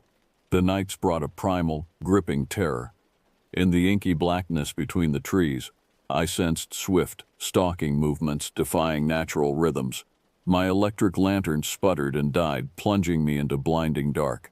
I sprinted by instinct and memory, branches raking my flesh, unseen pursuers racing along my heels. Yet even more unnerving was the way my equipment malfunctioned. Radio spat static. GPS blinked out at key moments. It felt as if the very frequencies of this area had been corrupted by some eldritch force. When a search helicopter whirred overhead, I frantically waved my arms and screamed. It continued unheeding, as though I were invisible. I could swear I heard the pilot's panicked voice squelching through my radio. No visual. Some kind of interference. We got to turn back, before the signal devolved to a banshee shriek. That evening, the baying started, anguished, human-like wails piercing the twilight. Thrashing and sobbing echoed through the scrub oaks and birches, interspersed with visceral tearing sounds. My skin prickled, a cold sweat drenching my back. I crouched in my tent, pistol aimed at the door, barely daring to breathe. Gnarled shadows crept across the walls like deformed fingers. Then the footfalls thundered past, a grotesque blend of animal galloping and humanoid scurrying, before fading to silence. I didn't sleep. How could I? Every fiber of my being thrummed with an instinctive primal panic, the kind our ancestors knew when saber-toothed cats prowled outside their caves. But this was worse, because all my training, all my rationality, told me such monsters didn't exist in the modern world, couldn't exist. Now I knew better. They were here, in my forest, stalking me with calculated cunning, playing with me. Exhausted in body and spirit, I stumbled upon a narrow box canyon as the third morning dawned. Towering walls of striated stone rose up claustrophobically tight. I immediately wished I had given the uncanny crease in the landscape a wide berth. Hunting me. Forcing down my revulsion, I scanned the scree at the base of the canyon. A glint of metal caught my eye. Crouching, I brushed aside gravel to reveal a dented camping cookpot and a torn, blood-stained jacket. the same brand as one I had seen at the ravaged campsite. So the lost hikers had come this way. Fresh terror jolted me as I studied the ground. A trail of footprints led deeper into the stony gulch, pressed into the damp earth. They started out as the familiar tread of hiking boots. Then, mid-stride, they distorted, lengthening, sprouting vicious claws, like a human transforming into a beast between one step and the next. The cliffs fairly screamed with primitive etchings, faded ochre pictographs, cavorted in distorted animal-human forms. Skulls and femurs had been pounded into cairn-like stacks, and the petroglyphs, God, those petroglyphs, frenzied slashes gouged the rock, as if enraged talons had raked it in ritualistic patterns. I couldn't look away from one central glyph that repeated over and over, a stick figure with a wolf-like head and disproportionately long, spindly limbs. I must have made some involuntary noise, because just then a scrabbling issued from a shadowed crevice to my left. I wheeled around, ripping my pistol from its holster. A pale, filthy arm shot out of the narrow crack, grasping weakly. "Hey, help." The voice was a rasping croak, choked with terror and dehydration. I reached into the crevice, clasped the clammy hand, and pulled. A young man, no more than 20, staggered out and collapsed against me. His eyes rolled wildly in their sockets, clothes hanging off him in shredded tatters. "Easy now," I soothed, even as my own heart jackhammered. "You're safe. I've got you." Lowering him to the ground, I uncapped my canteen and let water trickle over his cracked lips. He gulped convulsively, dribbling down his stubbled chin. "No, not safe." He shuddered violently, fingers clawing. "They'll be back, always. Come back." "Who will be back? What happened up here?" His eyes snapped to mine with wild intensity. "Monsters. They killed everyone." A moan escaped him and he doubled over. I struggled to process his fractured account. He described the initial attack, how the shambling nightmares had struck without warning, torn his friends limb from limb with terrifying ease. Their guttural snarls and the screams. Oh God, the screams. The horrors he had witnessed defied belief. I built a small fire at the base of the cliff, hoping the light and warmth would bring a measure of comfort to the quaking survivor as evening stole over the canyon. He huddled near the flames, knees drawn up to his chest, rocking back and forth. No matter how I tried, I couldn't coax from him a name or any details about himself. Shock had stolen his identity, leaving only a husk animated by trauma. Yet one look at the man's shattered psyche told me this was no campfire tale.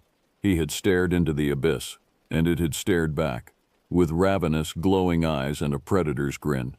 As the fire popped and hissed, I studied his scratched and bruised face in the dancing light, tried to imagine the horrors he had endured. Were his friends truly gone, shredded and devoured by some unnatural abomination?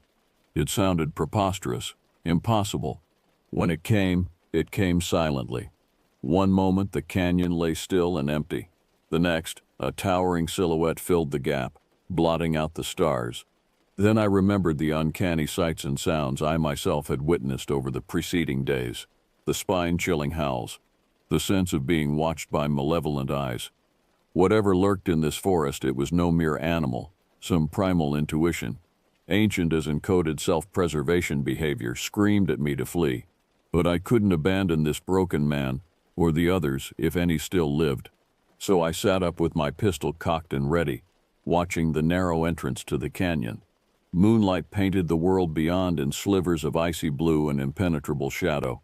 An owl hooted forlornly. Wind keened through the rocks. Seconds ticked by with excruciating slowness. The thing stepped into the firelight, and my breath seized in my throat. Dear God, no living creature on earth looked like that. I raised my pistol and fired, the shot deafening in the confined space. I know I hit the thing square in its vile chest, but it merely flinched. Then that awful death's head swiveled toward me, eyes blazing like cold gashes in the fabric of reality. It stood on two legs, but the proportions were grotesquely elongated and askew. Sinewy, ashen gray flesh stretched over jutting ribs and an emaciated frame. Lanky arms ended in scythe-like talons. Worst of all was the head, a hellish fusion of wolf and deer skull, dominated by a prognathic maw bristling with jagged teeth, membranous, tattered ears flicked above deep-set eye sockets that glowed with a feral, flickering emptiness. The Wendigo, for what else could it be? This storybook demon sprung to nightmarish life, threw back its head and howled with obscene glee. Then it pounced, faster than any human eye could track. I dove aside, years of training taking over. Sparks burst behind my eyes as I slammed into the canyon wall. Dazed, I could only watch as the looming horror fell upon the young man. His scream pierced the night, climbed to an unbearable crescendo, then cut off with a wet, ripping crunch. Behind me, the survivor shrieked, a high, unraveling sound ripped from the depths of madness. He scrabbled to his feet, clawing at the unyielding cliff face. No, no, no, no, no, not again. Through tear-blurred eyes, I saw the Wendigo feast, slavering on the kill. Gore pattered to the stones, hellish shadows capered on the cliff walls, cast by the guttering fire. The scene branded itself into my brain with all the lurid permanence of trauma. In that moment, I knew true despair. I had failed this poor soul. Failed as a ranger, as a rescuer, as a human being. Now I would surely join him, torn to quivering gobbets by an insatiable monstrosity. Then, suddenly, the creature paused. Its gore-streaked muzzle lifted, swinging from side to side, sniffing the air, seeking a new scent. And I ran. My scent, it growled, a guttural register more felt than heard. Blood dripping from its jaws, it stepped toward me, one taloned hand outstretched. Heart pounding, gasping for breath, I plunged headlong through the phantasmagoric forest. Gnarled branches snatched at my clothes. Jagged rocks slashed my palms. None of it mattered, only flight, primal and urgent as a hunted deer. Behind me, crashing footfalls and strident howls shredded the night. Glimpsing back, I saw the Wendigo loping after me, all wrong angles and terrifying speed. The Wendigo's banshee shriek pierced the air, far too close. No time to hesitate. Pulse thudding in my skull, I plunged into that Stygian hole, groping blindly in the dark. My questing fingers found a damp, rocky wall. I followed it, stooped half double, harried by the echoes of monstrosity at my back. Lungs afire, a razor stitch in my side. I broke from the tree line into sudden open space, skidding to a halt at the crumbling lip of a mining shaft. A surreal sight greeted me. An abandoned prospector camp moldered under the ghostly moon, half devoured by choking vines. Rusted pickaxes and dented cookware littered the ground. And at the camp's heart gaped a black-fanged maw, a cave mouth leading into the bowels of a limestone cliff. What it illuminated defied sanity, a shrine of madness erected to primal depravity. Pale light glimmered ahead. The cave opened into a chamber, roof lost in shadow. Animal bones crunched underfoot. A charnel reek blasted my nostrils, triggering the gag reflex. Swallowing bile, I raised my flickering flashlight. Skulls. Dozens of human skulls piled in grotesque fused heaps. Broken, fleshless arms and legs thrust from the walls like hellish ornamentation. In sacred niches stood a grisly array of objects. Hiking boots, tattered shirts, shattered GPS units, all crusted in old blood. At the chamber's rear, a vast flat slab bore arcane sigils and glyphs, scrawled as if by a crazed hand, an altar to foulest sacrifice. My brain reeled, struggled to process the spectacle of death. Questions flooded me, even as my skin crawled with horror. How long had this been here? How many victims had the Wendigo claimed over the years? What eldritch intelligence drove it to collect these macabre trophies? One figure stirred, whimpered. Slowly, it unfurled from a fetal curl. In the stark light, I saw a woman's face, ashen, streaked with grime, eyes blank beneath a tangled thatch of hair. She looked right through me, catatonic with shock. Slumped against the altar, I spied two human shapes and my heart clenched. Survivors? I thought of the lost campers.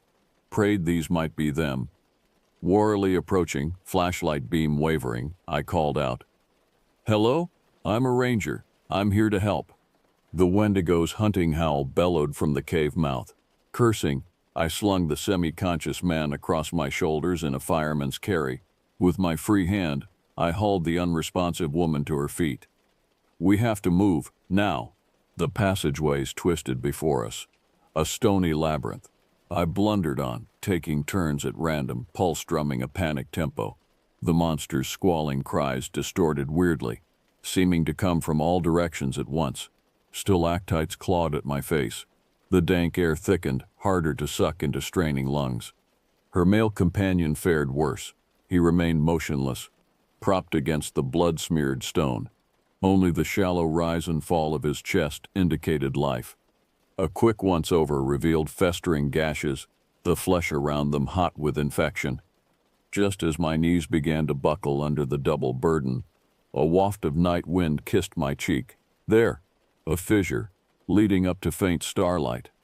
Driving my body to a final effort, I squeezed through, pulling my day's charges behind me. At last, with an almost religious gratitude, I spied the glint of chrome through the foliage. Nearly weeping, I hustled the traumatized man and woman into the cab, turned the key, and exhaled a ragged gasp as the pickup roared to life. Stamping the accelerator, I sped off down the overgrown logging road in a spray of gravel. We stumbled out into another part of the forest, far from the mining camp. I didn't stop to get my bearings. Hoisting the survivors once more, I crashed through the underbrush in what I prayed was the direction of my truck. Let it still be there. Let the keys still turn the ignition. Let the Wendigo have sated its bloodlust for now. Deliverance. It seemed too good to be true, and of course it was. I rounded a switchback, tires fighting for traction. The headlights flared across a scene out of hell. For a fleeting eternity of minutes, we bounced and clattered along that rough track, night-shrouded trees whipping past. I gulped air, tried to slow my galloping heart. In the passenger seat, the survivors huddled like broken dolls, unspeaking. Their thousand-yard stares told me they had endured true nightmare and might never emerge from it. The pack stalked forward, a leisurely sort of menace in their movements. They knew we were trapped, defenseless, lips skinned back from jagged maws in what looked horribly like grins. Shit, shit, shit. I pounded the steering wheel as the engine stalled, sputtered out. Tried the key again. Nothing, not even a click. Some uncanny agency seemed to have killed the truck, left us stranded. The rutted road ahead roiled with shadowy figures. Not quite human, not quite beast. Lupine heads and attenuated limbs glistened wetly in the sallow beams. Eyes flashed like rime-coated rubies. The pack of Wendigos milled and capered, blocking our escape with their very presence. My flashlight flickered, dimmed. Scrabbling under the seat, I found the flare gun, loaded it with numb fingers. God, let this work. I leaned out the window, aimed at the lead abomination's head, and fired. The flare seared across the tableau like a comet, brilliant red. It struck the Wendigo square between its malevolent eyes and ricocheted off, spinning away into the darkness. The thing threw back its awful head and laughed. A barking, squalling sound, demented with glee. Then it lunged, talons outstretched. In the rearview mirror, I watched the monstrosities regroup, milling in the red wash of taillights. Then, as one, they bounded after us, loping on all fours, steadily gaining ground. The road seemed to narrow, trees pressing in on either side. Keening howls and guttural snarls pursued us, the sound of a predator taunting its prey. I downshifted, urged more speed from the straining engine. Sweat stung my eyes. Panic clawed at my throat. I twisted the key one more time, sobbing a wordless prayer. The pickup roared to life. I punched the accelerator to the floor and we jolted forward. Momentarily startled, the Wendigos fell back. Claws screeched across the hood, but somehow the truck muscled through, scattering the pack like ninepins. On and on we raced through that primordial wood, the implacable horrors always just behind. Time lost meaning, swallowed by the frenzied chase. I existed only as a nerve-stripped creature, every cell locked on the singular goal of survival, then crashed into the stony creek bed with a scream of tortured metal. The impact whiplashed through me, and the world went mercifully black. It couldn't last, not at this breakneck pace, through unfamiliar terrain. Sure enough, as I wrenched the wheel around another blind turn, the road dropped out from under us. An old bridge, rotted through. We sailed into space, seemed to hover. I don't know how long I drifted in that oblivion. Snatches of consciousness filtered back slowly, painfully. The night breeze on my face, the gurgle of the creek, a metallic tang on my tongue. When I finally pried open my eyes, watery dawn light greeted me. Reality hit like a sledgehammer. The Wendigos, the crash. Where were the survivors? The truck lay crumpled at the base of a steep embankment. Accordion folded around an outcropping of schist. I had been flung halfway out the shattered windshield, saved from impalement by some small miracle. Every joint and sinew shrieked as I levered myself to hands and knees. I found them sprawled a few yards away, thrown clear by the impact. The man lay ominously still, limbs akimbo. When I pressed fingers to his throat, they met only doughy skin already cooling to match the rock beneath. Beside him, the woman stirred and whimpered. I cradled her head, checked for obvious wounds. Shoo, it's okay, you're safe now, they're gone. Praying it was true. She blinked at me, some dim awareness penetrating her stupor. Licked dry, split lips. Gone. A croak, frail with disbelief. I think so. We lost them when the bridge collapsed. I glanced up the steep bank, seeing no signs of pursuit. Looked like the monsters couldn't or wouldn't follow us down here. Maybe running water repelled them, like in the old stories. I laid my palm to her cheek. You're going to be all right. I'll hike out till I find cell reception, call for help. Everything's going to be all right? She cut me off, voice pitching higher. All right? She dissolved into ragged, unhinged laughter. Nothing is ever going to be all right. All the tension, the trauma and visceral terror, boiled over at once. She thrashed against me, howling, sobbing, incoherent with hysteria. I held her awkwardly, made soothing sounds, until her spasms subsided into exhausted stillness. She lay slackly, eyes staring through me. They're out there, she whispered, in the woods, waiting, always waiting. After that, she spoke no more. Not on the long trudge out of the ravine. Not when I flagged down a logging truck and begged the use of a satellite phone. Not when the EMTs loaded her onto a stretcher, vacant gaze fixed on horrors only she could see. In the weeks that followed, I underwent my own hell. The disbelief of my superiors. The ridicule of the official investigation team, who found no trace of the mining camp or the Wendigo's grisly shrine. The way my colleagues' eyes slid askance when I entered a room, marking me as unstable, unfit. Worst were the night terrors. I would jolt awake, sheets drenched in icy sweat, the echo of predatory howls still ringing in my ears. Flashbacks ambushed me at odd moments. A mall Santa's white beard and red suit suddenly transposed into a Wendigo's flayed skull and bloody pelt. They never found the other campers' remains, just a few scraps of tent fabric, some scattered belongings. The official line was a bear attack, the bodies dragged off and scavenged. I knew better, knew they had been harvested, transformed into gory trophies for the monsters' amusement. As for me, I'll be heading back up that mountain soon. One man, one rifle, a fool's crusade, most likely. But I can't just walk away, can't unknow the things I've seen. So I sit here now and chronicle this, my final testament. Because the truth must be told, even if none believe it. Especially if none believe it. Someone must stand witness to the depravity that lurks in the primordial corners of our world. To the horrors that stalk the borderlands between myth and reality. I've lost my job. My reputation, maybe my sanity. Small prices to pay in the grand scheme. The survivors, if you can call them that, will never recover. Their families grieve without closure. And something wicked still slouches through the deep woods, red eyes aglow and belly never full. If I don't return, let this be my epitaph. I tried to stand against the dark, tried to protect the unwary from the hungry shadows. And don't look too long into the forest. In the lonely nights to come, If you hear a keening wail from the wilderness, bar your door, say a prayer, because it looks back.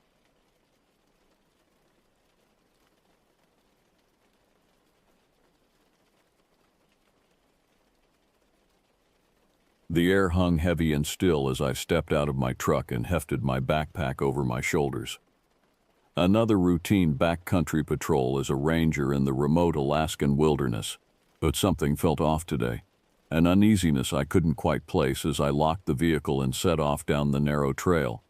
Tall pines rose up on either side, their branches knitting together overhead to cast the forest floor in deep shadow despite the midday sun. The familiar chirps and chitters of wildlife seemed strangely muted, the usual signs of the thriving ecosystem subdued. As I hiked deeper into the trees, a tingle crept up my spine, the uncanny sensation of being watched prickling at the back of my neck. I paused, scanning the dense foliage around me for any sign of the cougar or bear that might be stalking me. But the woods were utterly still, not even a breeze to stir the leaves. With a shake of my head, I pressed onward. 5 years spent patrolling this wilderness had left me too prone to imagining threats lurking behind every tree. The winding path led me deeper into the forest's hushed heart. A few times I caught a flicker of motion out the corner of my eye, but when I turned to look, there was nothing. Just the endless green of ferns and moss and ancient gnarled trunks. The back of my neck continued to prickle nonetheless. After a couple of uneventful hours picking my way over fallen logs and around boulders, I stopped in a small clearing to consult my map, the edges curling beneath my fingers. The narrow valley I was aiming for should have been visible through the trees by now. I frowned and peered at the faded contour lines crisscrossing the weathered paper. A rookie mistake, but it seemed I had taken a wrong turn at some point. With a sigh, I folded the map into a neat square and tucked it away, then unslung my pack to retrieve my sat phone and GPS unit. But as I reached for the devices, my fingers brushed something soft and yielding. Startled, I yanked my hand back as if burned. Heart pounding, I peered into the pack's shadowy depths. There, nestled amongst the coils of climbing rope and neatly folded emergency blanket, was a small rag doll, fashioned from what looked like moose hide, with bits of fur and feather tied in a miniature braid. It resembled the old tribal totems I had seen sold in the tourist gift shops.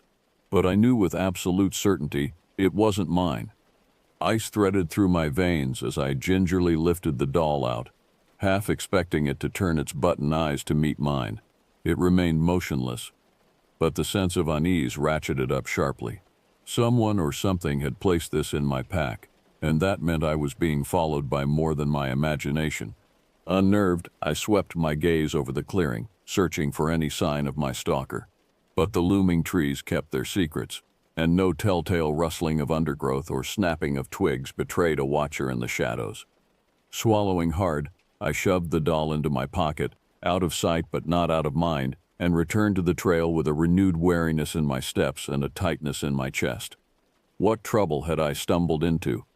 The next hour of hiking did nothing to lift the shroud of apprehension weighing heavily on my shoulders. I found myself jumping at every snapped twig, every distant bird call, my eyes constantly roving the shifting latticework of light and shadow that dappled the forest floor. Distracted, I nearly stumbled over a half-buried log, catching myself at the last moment with a muttered curse.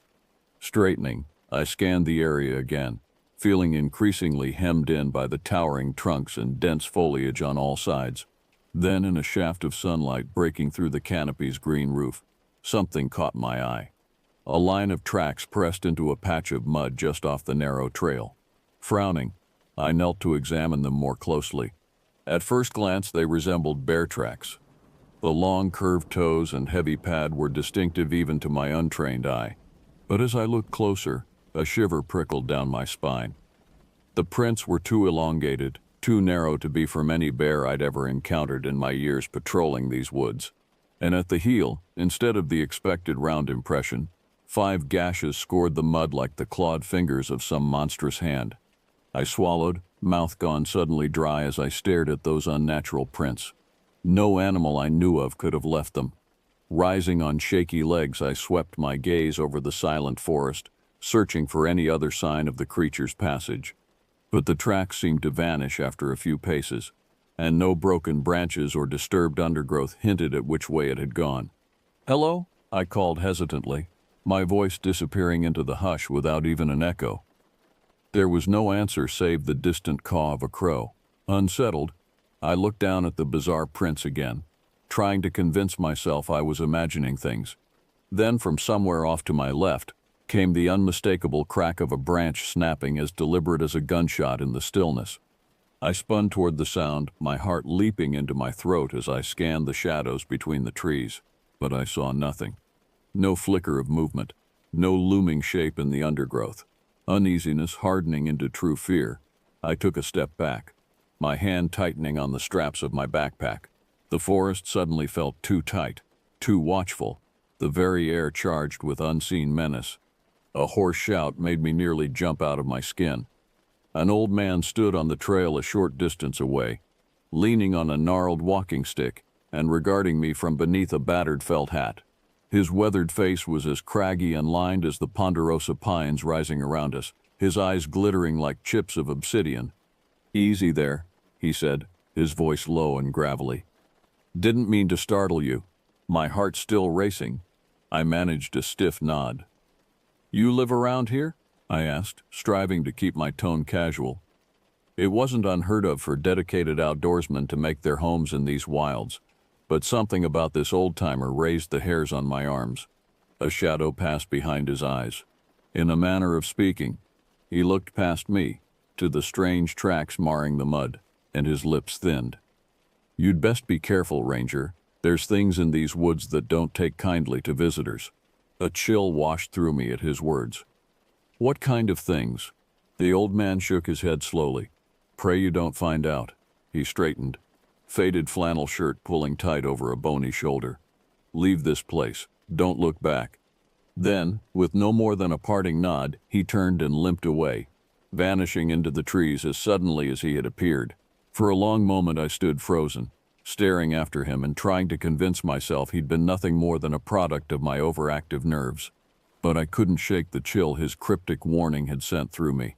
Taking a deep breath to steady myself, I looked around one last time, searching for any hint of the strange presence that had dogged my steps all afternoon.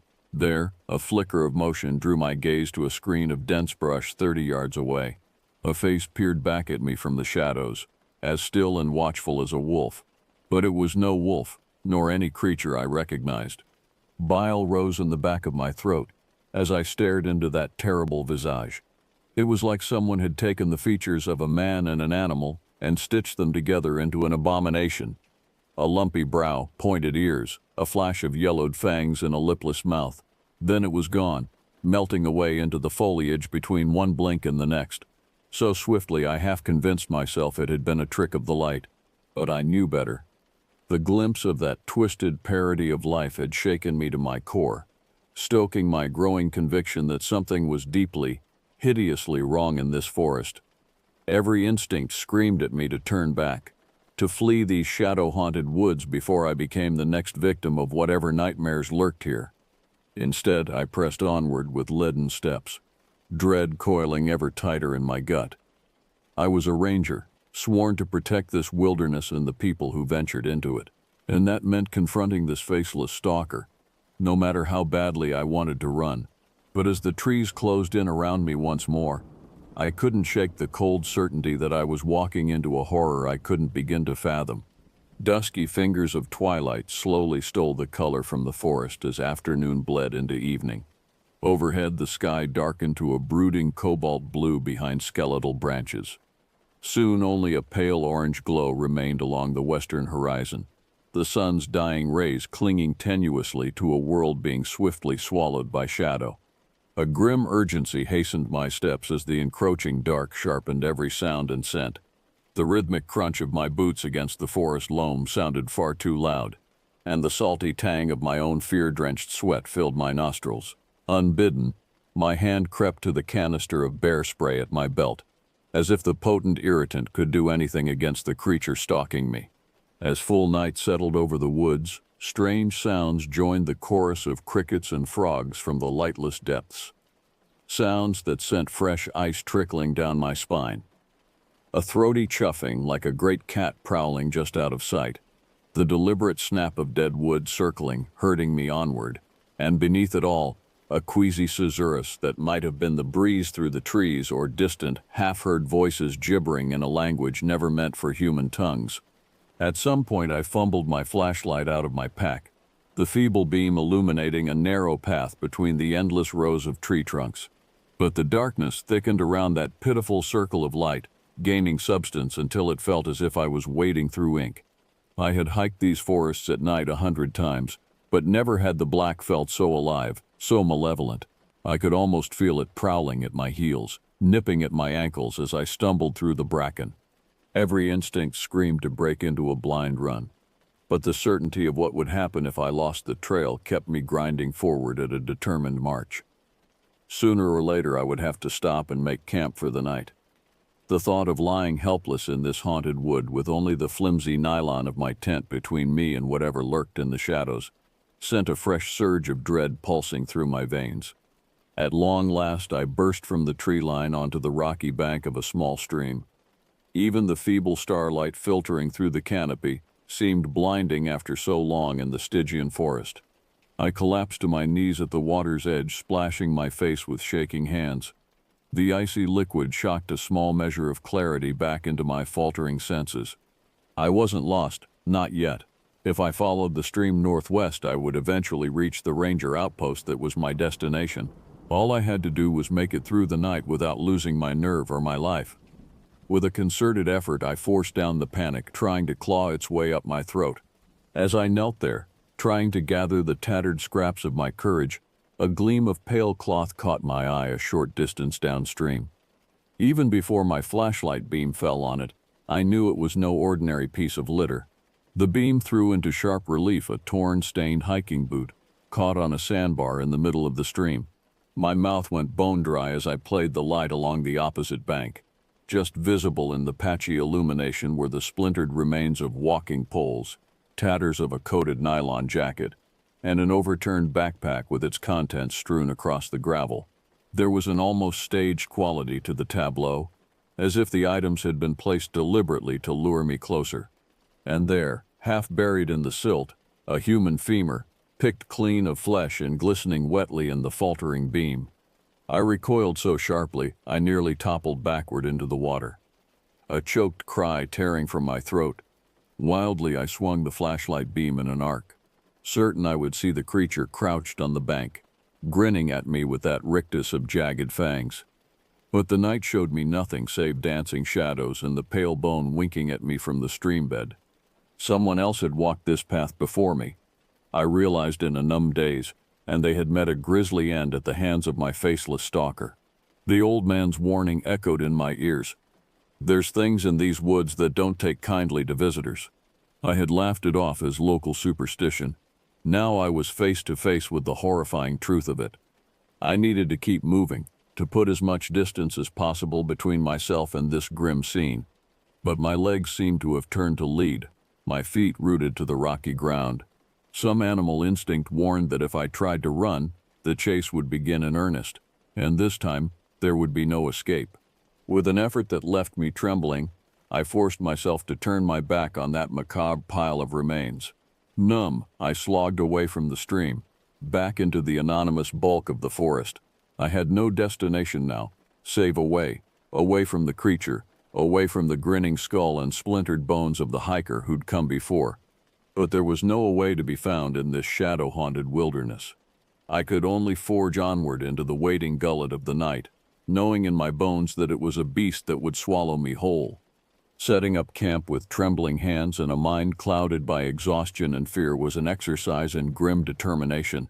The uncaring stars watched through a sparse latticework of pine boughs as I cleared a small area, erected my tent, and built a hasty fire from deadfall. Every rustle in the undergrowth, every sigh of wind through the canopy, ratcheted my nerves tighter. I couldn't shake the sensation of eyes boring into my back from the blackness beyond the fire's feeble light. Hunkered on a fallen log, I forced down a few bites of an energy bar, tasteless wax coating my tongue. My appetite had vanished along with the sun. The dark felt too thick, too watchful, an unseen pressure squeezing the breath from my lungs. All I wanted was to crawl into my tent and pull the flap tight against the night's menace. But I knew sleep would be a long time coming. To calm my jumping thoughts, I retrieved my satellite phone from my pack, intending to thumb through the scant collection of books loaded on its memory card. But as I dug through the main compartment, a cold knot of dread formed in the pit of my stomach. The phone was gone from its usual pocket, along with the spare batteries and solar charger. Even the emergency flares I always carried had vanished. Only the strange little fetish doll remained, its button eyes glinting in the firelight. Icy sweat prickled along my hairline as I checked the rest of the pack with increasing desperation. My topo maps, GPS unit, compass, all gone, along with half my food rations. There was no question what had happened. At some point during my harrowing flight through the darkening woods, the creature had crept close enough to filch the items, so swiftly and silently I never noticed. The teasing parody of the fetish left behind told me it was no accident. The thing was toying with me, I realized. Goose flesh rippling along my arms, stripping away anything that might help me escape or call for aid, until I was utterly at its mercy. A mouse being batted between the paws of a cat, allowed to scramble so its struggles might be all the more piquant when the final pounce came. A sudden rush of movement in the underbrush jolted me to my feet, heart hammering against my ribs. I snatched up a half-burnt branch from the fire as I peered wildly into the night. "Who's there?" I shouted, my voice cracking. "Show yourself!" Silence, save for the forlorn hoot of an owl somewhere in the distance. Even the crickets and frogs had fallen still. Then, drifting from the darkness like a curl of smoke, "Randall!" A strangled gasp tore from my throat. It was Jen's voice, my wife's voice, achingly familiar after so many long shifts apart. But there was something horribly wrong with it, a guttural resonance that scraped along my spine like a blade. "Randall, I'm so cold." A rustle of undergrowth, circling the edges of the wavering firelight. "Why did you leave me alone out here?" "No," I choked out, clenching the branch until my knuckles went white. It couldn't be her. Jen was safe at home, 100 miles away. This was some cruel trick, my mind rebelling against the night's horrors. But oh, it sounded so much like her. The lilting cadence, the gentle concern. Beneath the grating distortion, like a record played at the wrong speed. "Please, I need you."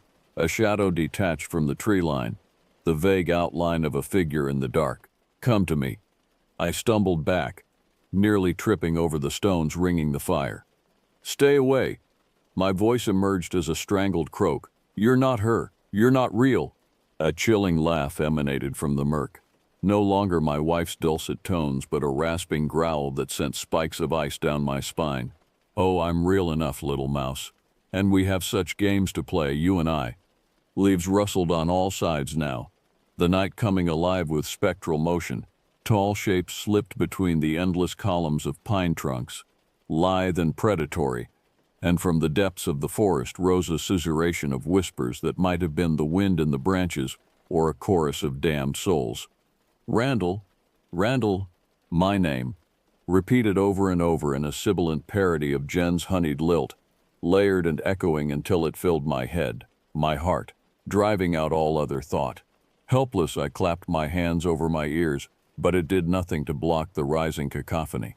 The terror of it drove me to my knees, the firebrand tumbling from my numb fingers. "Randall, my love, come play, never leave, stay and play and play." A shudder racked my frame as those insidious whispers twined through my mind. I had to get away, I realized dimly through the haze of fear, away from the glutting shadows, the warped siren call of my wife's voice. But there was nowhere to run, nowhere to hide. Not from the twisted things that crept and crawled and slithered between the watching trees. Then, as suddenly as it had started, the chorus cut off, plunging the night back into ringing silence. I lifted my head, hardly daring to breathe as I scanned the Stygian woods. No sign of the shadowy figures, no flicker of motion in the underbrush. Even the crushing sense of unseen regard boring into my back had lifted. For a wild, fleeting moment I thought perhaps it was over, that the nightmare had released me from its grasp.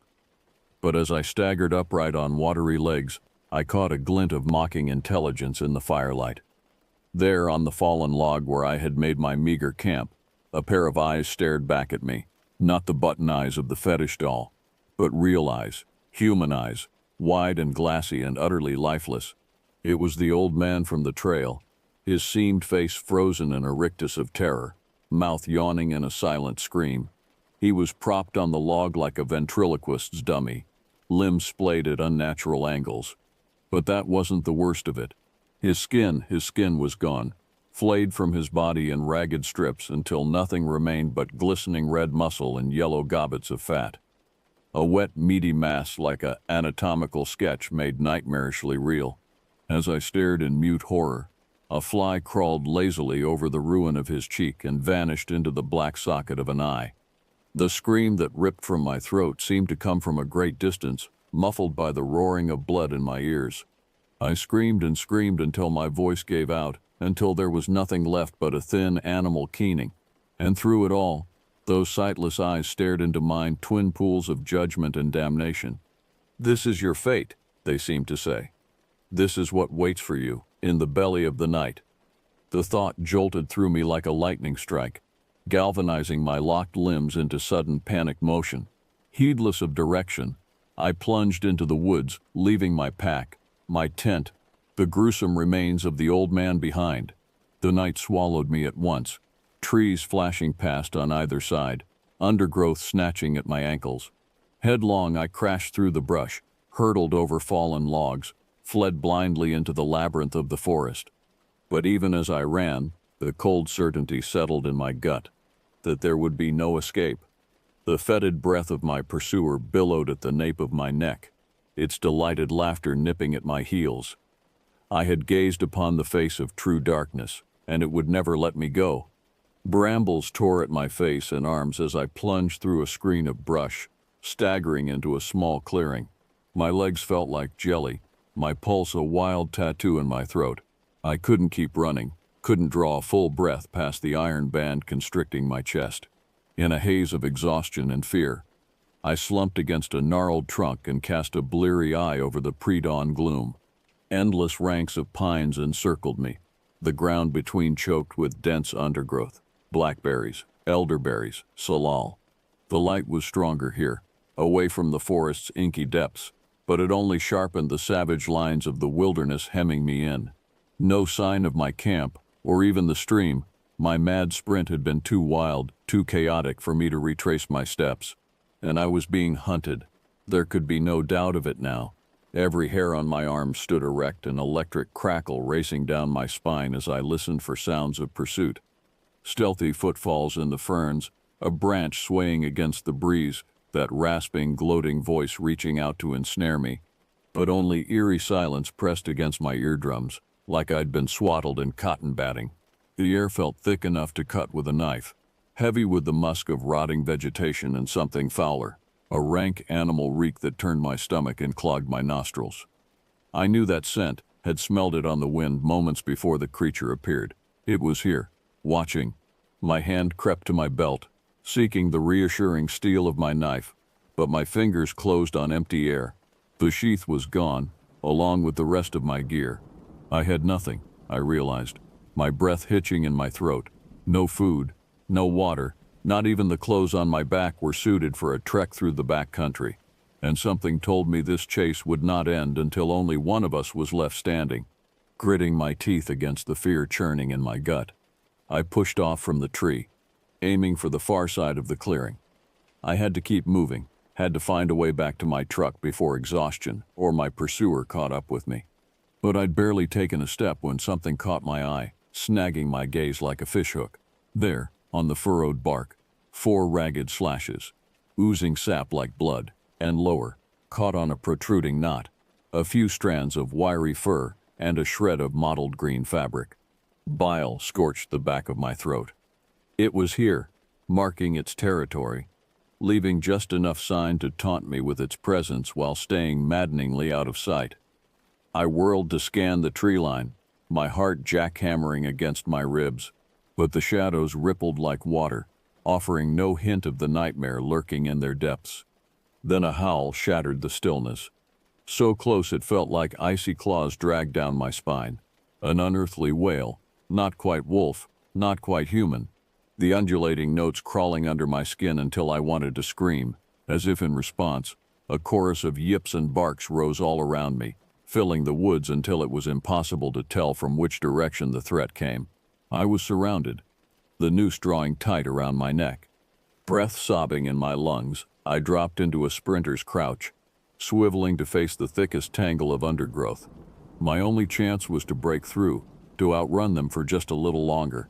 One breath, two, and then I was off, crashing into the brush with all the grace of a wounded elk. Thorns raked my cheeks, sword ferns lashed my knees, but I barely felt them. All my being focused on the primal need to flee. I didn't make it 10 yards.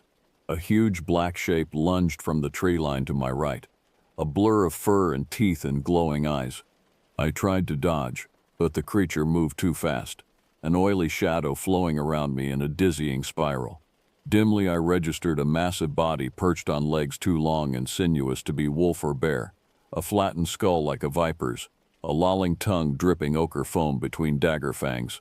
Then a blow like a battering ram took me in the chest, hurling me to the ground so hard the air whooshed from my lungs.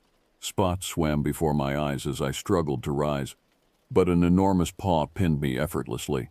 Hot carrion-scented breath plumed over my face as the beast lowered its muzzle, baring teeth as long as my hand. Terror blanked my mind of everything but a single crystalline thought: so this is how I die. But instead of the killing strike, I felt that sticky tongue slither up my cheek, tracing the blood welling from the thorn scratches. A shiver racked the creature's frame, a deep coughing growl rattling its chest. Almost like laughter, it was savoring my fear, rolling the taste of it over its tongue like a fine wine. Delicious, it rumbled, the words marbled with savage amusement. I will enjoy breaking you, little mouse.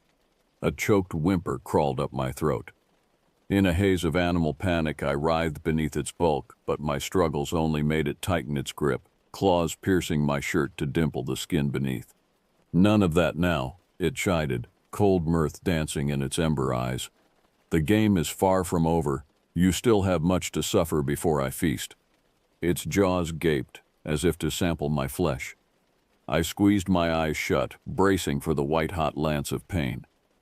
But in the next instant, the crushing weight vanished from my chest.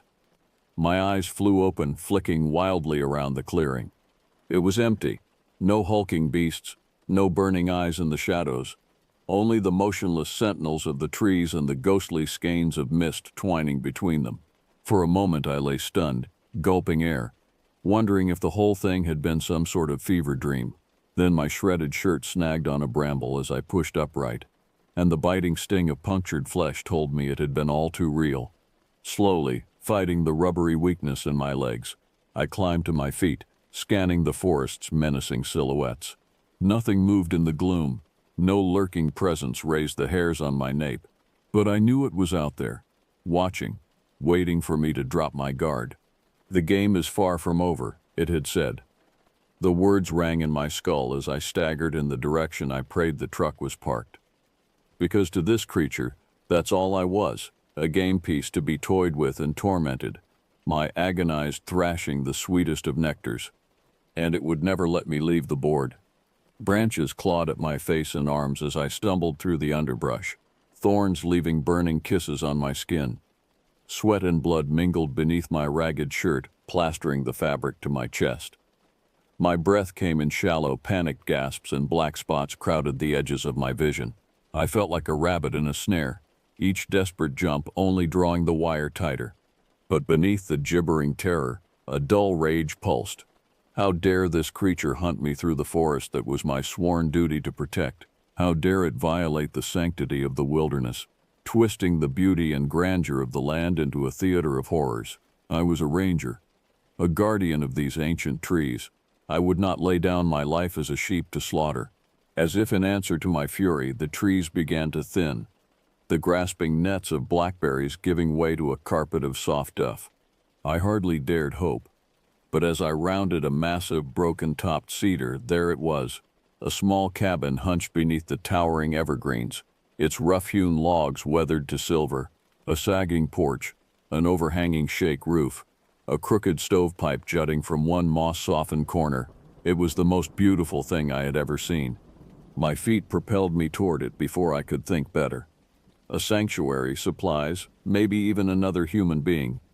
The possibilities tumbled through my exhausted brain, but as I crossed the weed-choked yard, a frisson of unease cut through the haze of desperation. No warm light spilling from the windows, no curl of smoke from the stovepipe. The place had an abandoned feel, a stillness that went beyond emptiness. A quick glance over my shoulder told me the night was still dogging my heels, the dark boughs shivering with unseen malice. Jaw clenched, I mounted the porch, noting the spots where the floorboards had rotted away. Up close, the little structure looked even more decrepit, shutters hanging askew, roof thick with leaf litter, door gray and warped beneath a dusting of cobwebs.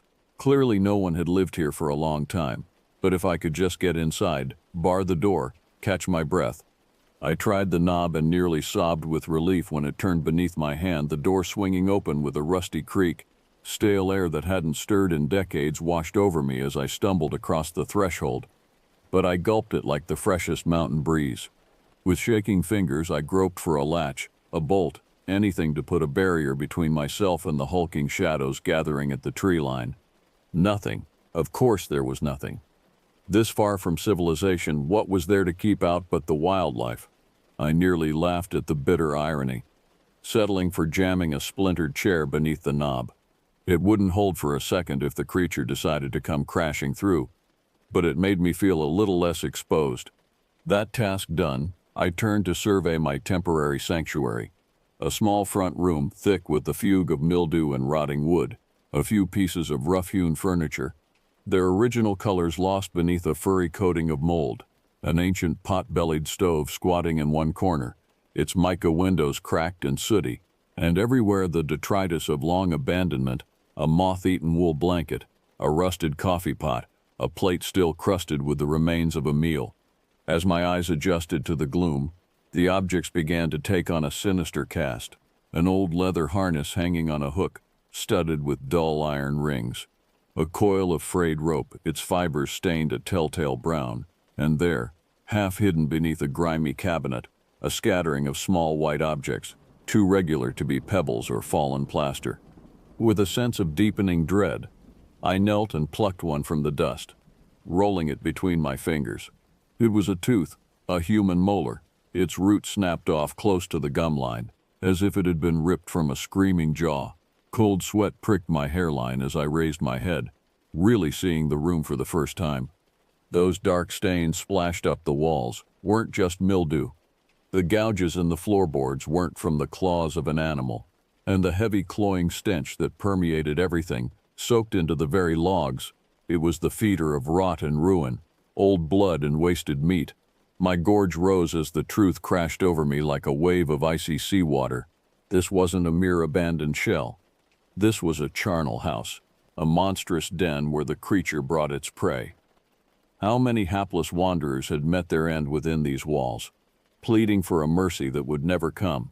From the thick crust of filth coating every surface, from the pitted gouges in the floor that could only have been left by fingernails, dozens, maybe more. And now I had blundered straight into its lair, like a lamb delivered to the butcher's block. The urge to bolt seized me, to fling myself back out into the night and take my chances with the forest. But even as I staggered to my feet, a guttural chuckle sounded from the shadows, a laugh I had heard before, mocking me from the depths of the woods. "Welcome home, little mouse." My breath locked in my throat as a shape detached from the darkest corner, unfolding into the familiar nightmare of two long limbs and twitching, hairless flesh. In the guttering light from the cracked window, I saw its face fully for the first time. Not wholly wolf, not quite human, but some obscene melding of the two. Jagged fangs jutted from a lipless maw, and eyes that glowed like live coals fixed me with a look of cruel intelligence. "I must say, you've led me on quite the merry chase."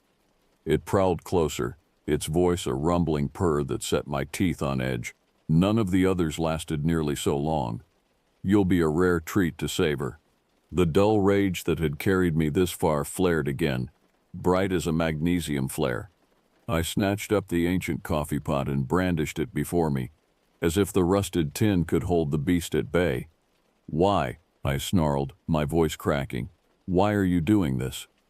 A rasping chuckle. "Why does the wolf hunt the deer? The eagle dive upon the hare?" It slunk closer still, its sulphurous reek choking the air from my lungs. "It is my nature, little mouse, as it will be your nature to scream and thrash and fight until the last bit of sweet marrow is cracked from your bones." I knew then that there would be no reasoning with the creature, no appeal to mercy or human feeling. It was a being of pure predatory instinct, as soulless as the void between stars, and it would never stop, never rest until it had glutted itself on my terror and my flesh. Still clutching my makeshift weapon, I backed toward the far wall, my mind spinning furiously. There had to be something, some advantage I could press, some way to turn its twisted games back on it. But even as I groped for a plan, my heel struck something soft and yielding, a pile of fabric heaped against the baseboard like old rags. No, not rags. A tangle of rotting clothing, jutting with pale knobs of bone, the tattered remains of the creature's previous victims. My stomach lurched violently, and I tasted bile at the back of my throat. But as I stared down at that pathetic mound, my eyes snagged on a glint of metal, almost buried beneath a moth-eaten flannel. A knife, a huntsman's blade, its steel blackened with old blood. It must have belonged to one of the poor fools who had tried to fight, to cling to life until their last breath was ripped from their lungs. Almost without thought, I stooped and closed my fingers around the hilt, the ridged bone biting into my palm. The creature gave a hacking laugh, its stench rolling over me in a noisome wave. "Still some fight left in you, I see. Good, good, it's no fun if you break too quickly." But I barely heard it over the sudden roaring in my ears, the red haze that descended over my vision. I was done being toyed with, done scurrying and squeaking on command. If I was going to die, it would be on my feet, with a blade in my hand and defiance on my tongue. I hefted the knife, feeling the solid weight of it, the keenness of the edge, and for the first time since I had set foot in this benighted forest, I felt the stirrings of something other than fear. I felt rage, hot and bright as the heart of a forge. "Come on then," I spat, baring my teeth in a feral grin. "Let's finish this." The beast's eyes flared, and its lips skinned back from its fangs in a delighted snarl. "As you wish, little mouse." And it lunged, faster than thought, faster than instinct. The creature flowed across the rotting floorboards, a blur of shadow and teeth and billowing stench. I had half expected it to toy with me, to draw out my torment as it had in the clearing. But there was no playfulness in its charge now, only the single-minded intent of an apex predator moving in for the kill. I slashed wildly with the knife, more a spasm of desperation than any true attempt to connect. But even that clumsy swing forced the beast to whip its head aside, its snarl of frustration giving me a precious half-second to dart along the wall. The rough logs scraped my shoulder as I scuttled sideways, trying to put the hulking stove between myself and my attacker. The knife felt like a toothpick in my sweat-slicked grip, a child's weapon against the horror that paced me from the shadows. For a heartbeat, I thought I might actually make it to the front door, might actually win free to lose myself in the labyrinth of the forest. Then a huge black shape leaped over the stove as easily as a mote of dust, hitting the wall beside my head with an impact that rattled the teeth in my skull. I cried out and stumbled back, my legs tangling in the strap of a rotting knapsack. I went down hard, breath whooshing from my lungs as my back slammed into the floorboards. The knife jarred from my grip and skittered into the shadows, vanishing as utterly as a pebble down a well. Above me the creature loomed like a thunderhead, its eyes two pits of smoldering hellfire in the gloom. "Enough games," it growled, its voice like millstones grinding against each other. "Your fear has whetted my appetite long enough. Now it's time to feast." I scrabbled backwards on my elbows, kicking out as a taloned hand swiped at my legs. My heel connected with something hard and unyielding, and the creature roared, more in rage than pain. I kicked again, aiming for those furnace eyes, that lamprey mouth bristling with teeth. But it was like striking a side of beef. The beast absorbed the blows without flinching, its bulk pinning me to the floor like a bug on a corkboard. "My, but you are a feisty one," it purred, its gaze roving over me with obscene hunger. "I will enjoy cracking your bones and suckling the marrow as you scream." The oily rasp of its voice shredded the last of my composure. The fear that I had pushed down, held at bay with anger and adrenaline, came howling back like a black tide. I thrashed and writhed, fingernails scrabbling at the weathered planks, but it was like fighting a landslide. The creature pressed closer, its breath a fetid blast, until I could feel the heat radiating from its grotesque bulk. "Yes," it hissed, a purplish tongue darting out to lap at the blood and sweat streaking my face. "Scream for me, little mouse. Let me taste your sweet terror." And I did scream then, a high ululating wail that tore at my larynx and pulsed behind my eyes. But it was not the scream of a victim, the helpless bleating of a yearling calf in the jaws of a grizzly. It was a cry of rage and defiance, the roar of a creature pushed beyond all endurance. I would not give this monster what it wanted. I would not let it break me. My hand, groping blindly at my side, closed on something cold and unyielding. A cracked clay jug, wedged against the wall where it had sat for decades. With a wordless yell, I swung it up and around, putting every fiber of my being into the blow. It struck the side of the creature's skull with a sickening thunk, and I felt something give beneath the impact, like a pumpkin caving under a sledgehammer. The beast reeled back with a high yowl, black ichor sluicing down its furred cheek. The pressure on my chest vanished, and I gulped air, thrusting myself up on my elbows. I had heard it, fang and claw and preternatural strength, but the monster could be hurt. Snarling, it pawed at its wound, hooked talons scraping furrows in the matted skin. But when its eyes found mine again, I saw no pain in their smoldering depths, only a rage to match my own, an unfathomable hatred that seared my mind like a brand. "You dare," it grated, the words bubbling through a mouthful of blood and broken teeth. "You insignificant prey animal. You would raise hand to me?" I pushed myself to my feet, wincing as abused muscles screamed in protest. My whole body felt like one giant bruise, but I locked my knees and lifted my chin, meeting the beast's infernal gaze without flinching. "I dare," I said, and my voice rang from the pitted rafters like a war horn. "I am a daughter of the forest, a guardian sworn. You are the interloper here, the unclean thing, and I will not let you defile these woods a moment longer." It threw back its head and loosed a howl, a sound of such fury and madness that the very logs seemed to tremble. Then, in a movement too swift to follow, it lunged.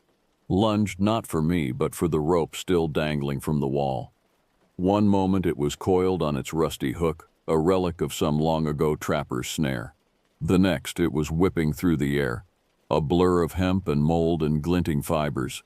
It lashed across my face like a cat-o'-nine-tails, and I cried out, more in shock than pain. I raised my hands to shield my head, and then the rope was wrapping around my wrists, around my arms, pinning them to my sides as it squeezed like a constrictor. I gasped and strained against the crushing coils. But it was like fighting iron bands. My feet skidded on the blood-slick floor as the beast dragged me closer, reeling me in like a gasping fish. Defiant to the last, it rasped, its ruined face splitting in a ghastly parody of a smile. "But in the end, you are still only meat and fear and screaming nerves. And now, little mouse, you are mine." It seized a fistful of my hair and wrenched my head back, baring my throat. I felt the keen of its claws against my jugular, the searing heat of its breath as it lowered its jaws to the frantic pulse hammering beneath my skin. I squeezed my eyes shut, not wanting the creature's leering smirk to be the last thing I saw. An image of Jen swam up behind my lids, her gentle smile, the honey-warm smell of her hair, the way she crinkled her nose when she laughed. "I'm sorry, my love," I thought, as hot tears slipped down my cheeks. "I'm sorry I couldn't keep my promise. I'm sorry I couldn't come home to you." The creature growled, a basso rumble like thunder over the mountains. Its fangs scraped my skin, and I braced myself for the piercing, for the rush of blood and the merciful fall into darkness. But the pain never came. Instead, the pressure at my neck suddenly vanished, and a howl like all the souls in hell split the air above me. My eyes flew open to see the beast reeling back, its muzzle a ruin of blood and torn flesh, and there, jutting from the wreckage of its cheek, the hilt of my forgotten knife, buried to the crossguard in the monster's flesh. It had been there all along, I realized, hidden in the shadows where I had dropped it, waiting for the moment when the creature's grip loosened, when some wild swing of my bound arms chanced to connect, and now the keen steel bit deep, worrying at nerves and sinew, and the putrid black blood that was the beast's life. The creature pawed at the blade with a keening wail, but its talons only drove the metal deeper. Gobbets of stinking meat splattered the floor as it shook its head wildly, spraying ichor in a glistening arc, but still the knife held fast, worrying, cutting, killing. In that moment, as I watched the monster that had stalked me, tormented me, sought to make me a toy for its depraved hungers, writhe and mule in helpless agony, I felt a vicious, terrible thrill, the kind of atavistic glee that vibrates in the human hindbrain, the ancient exaltation of prey become predator. It was the beast's turn to cower now, its turn to know the sick horror of a tightening noose. My lips skinned back from my teeth in a wolfish grin.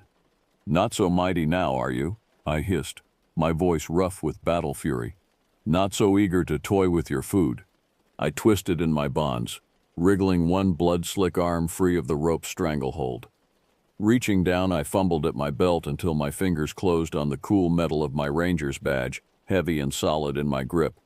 I ripped it free with a jerk, feeling the pin tear through the fabric of my shirt. Then, before the creature could recover, before it could do more than fix me with a look of incredulous, agonized hatred, I struck. I brought the badge down like a hammer, like an avenging angel's sword. The metal points pierced the beast's bulbous eye with a wet squelch, and it threw back its head with an ear-splitting shriek. I wrenched the impromptu weapon free in a welter of blood and humors, and then I was swinging again, slamming the badge into that thrashing muzzle, that lolling tongue, those gnashing teeth. Again and again I rained down blows, the dull thud of metal on meat and bone filling the cabin, drowning out the creature's yelps and my own panting breaths. Black spots crowded my vision, and my arm ached with a deep searing throb, but I didn't falter, didn't allow myself the luxury of exhaustion. This wretched thing had thought to make me a victim. Now I would teach it the fury of the victimized. At last, after a small eternity, I felt the badge connect with something harder than flesh. The grisly crack of shattering bone reverberated up my arm, and the creature convulsed, a full-body spasm like a beached fish. Then, with a last rattling moan, it crumpled to the blood-slicked floor and lay still.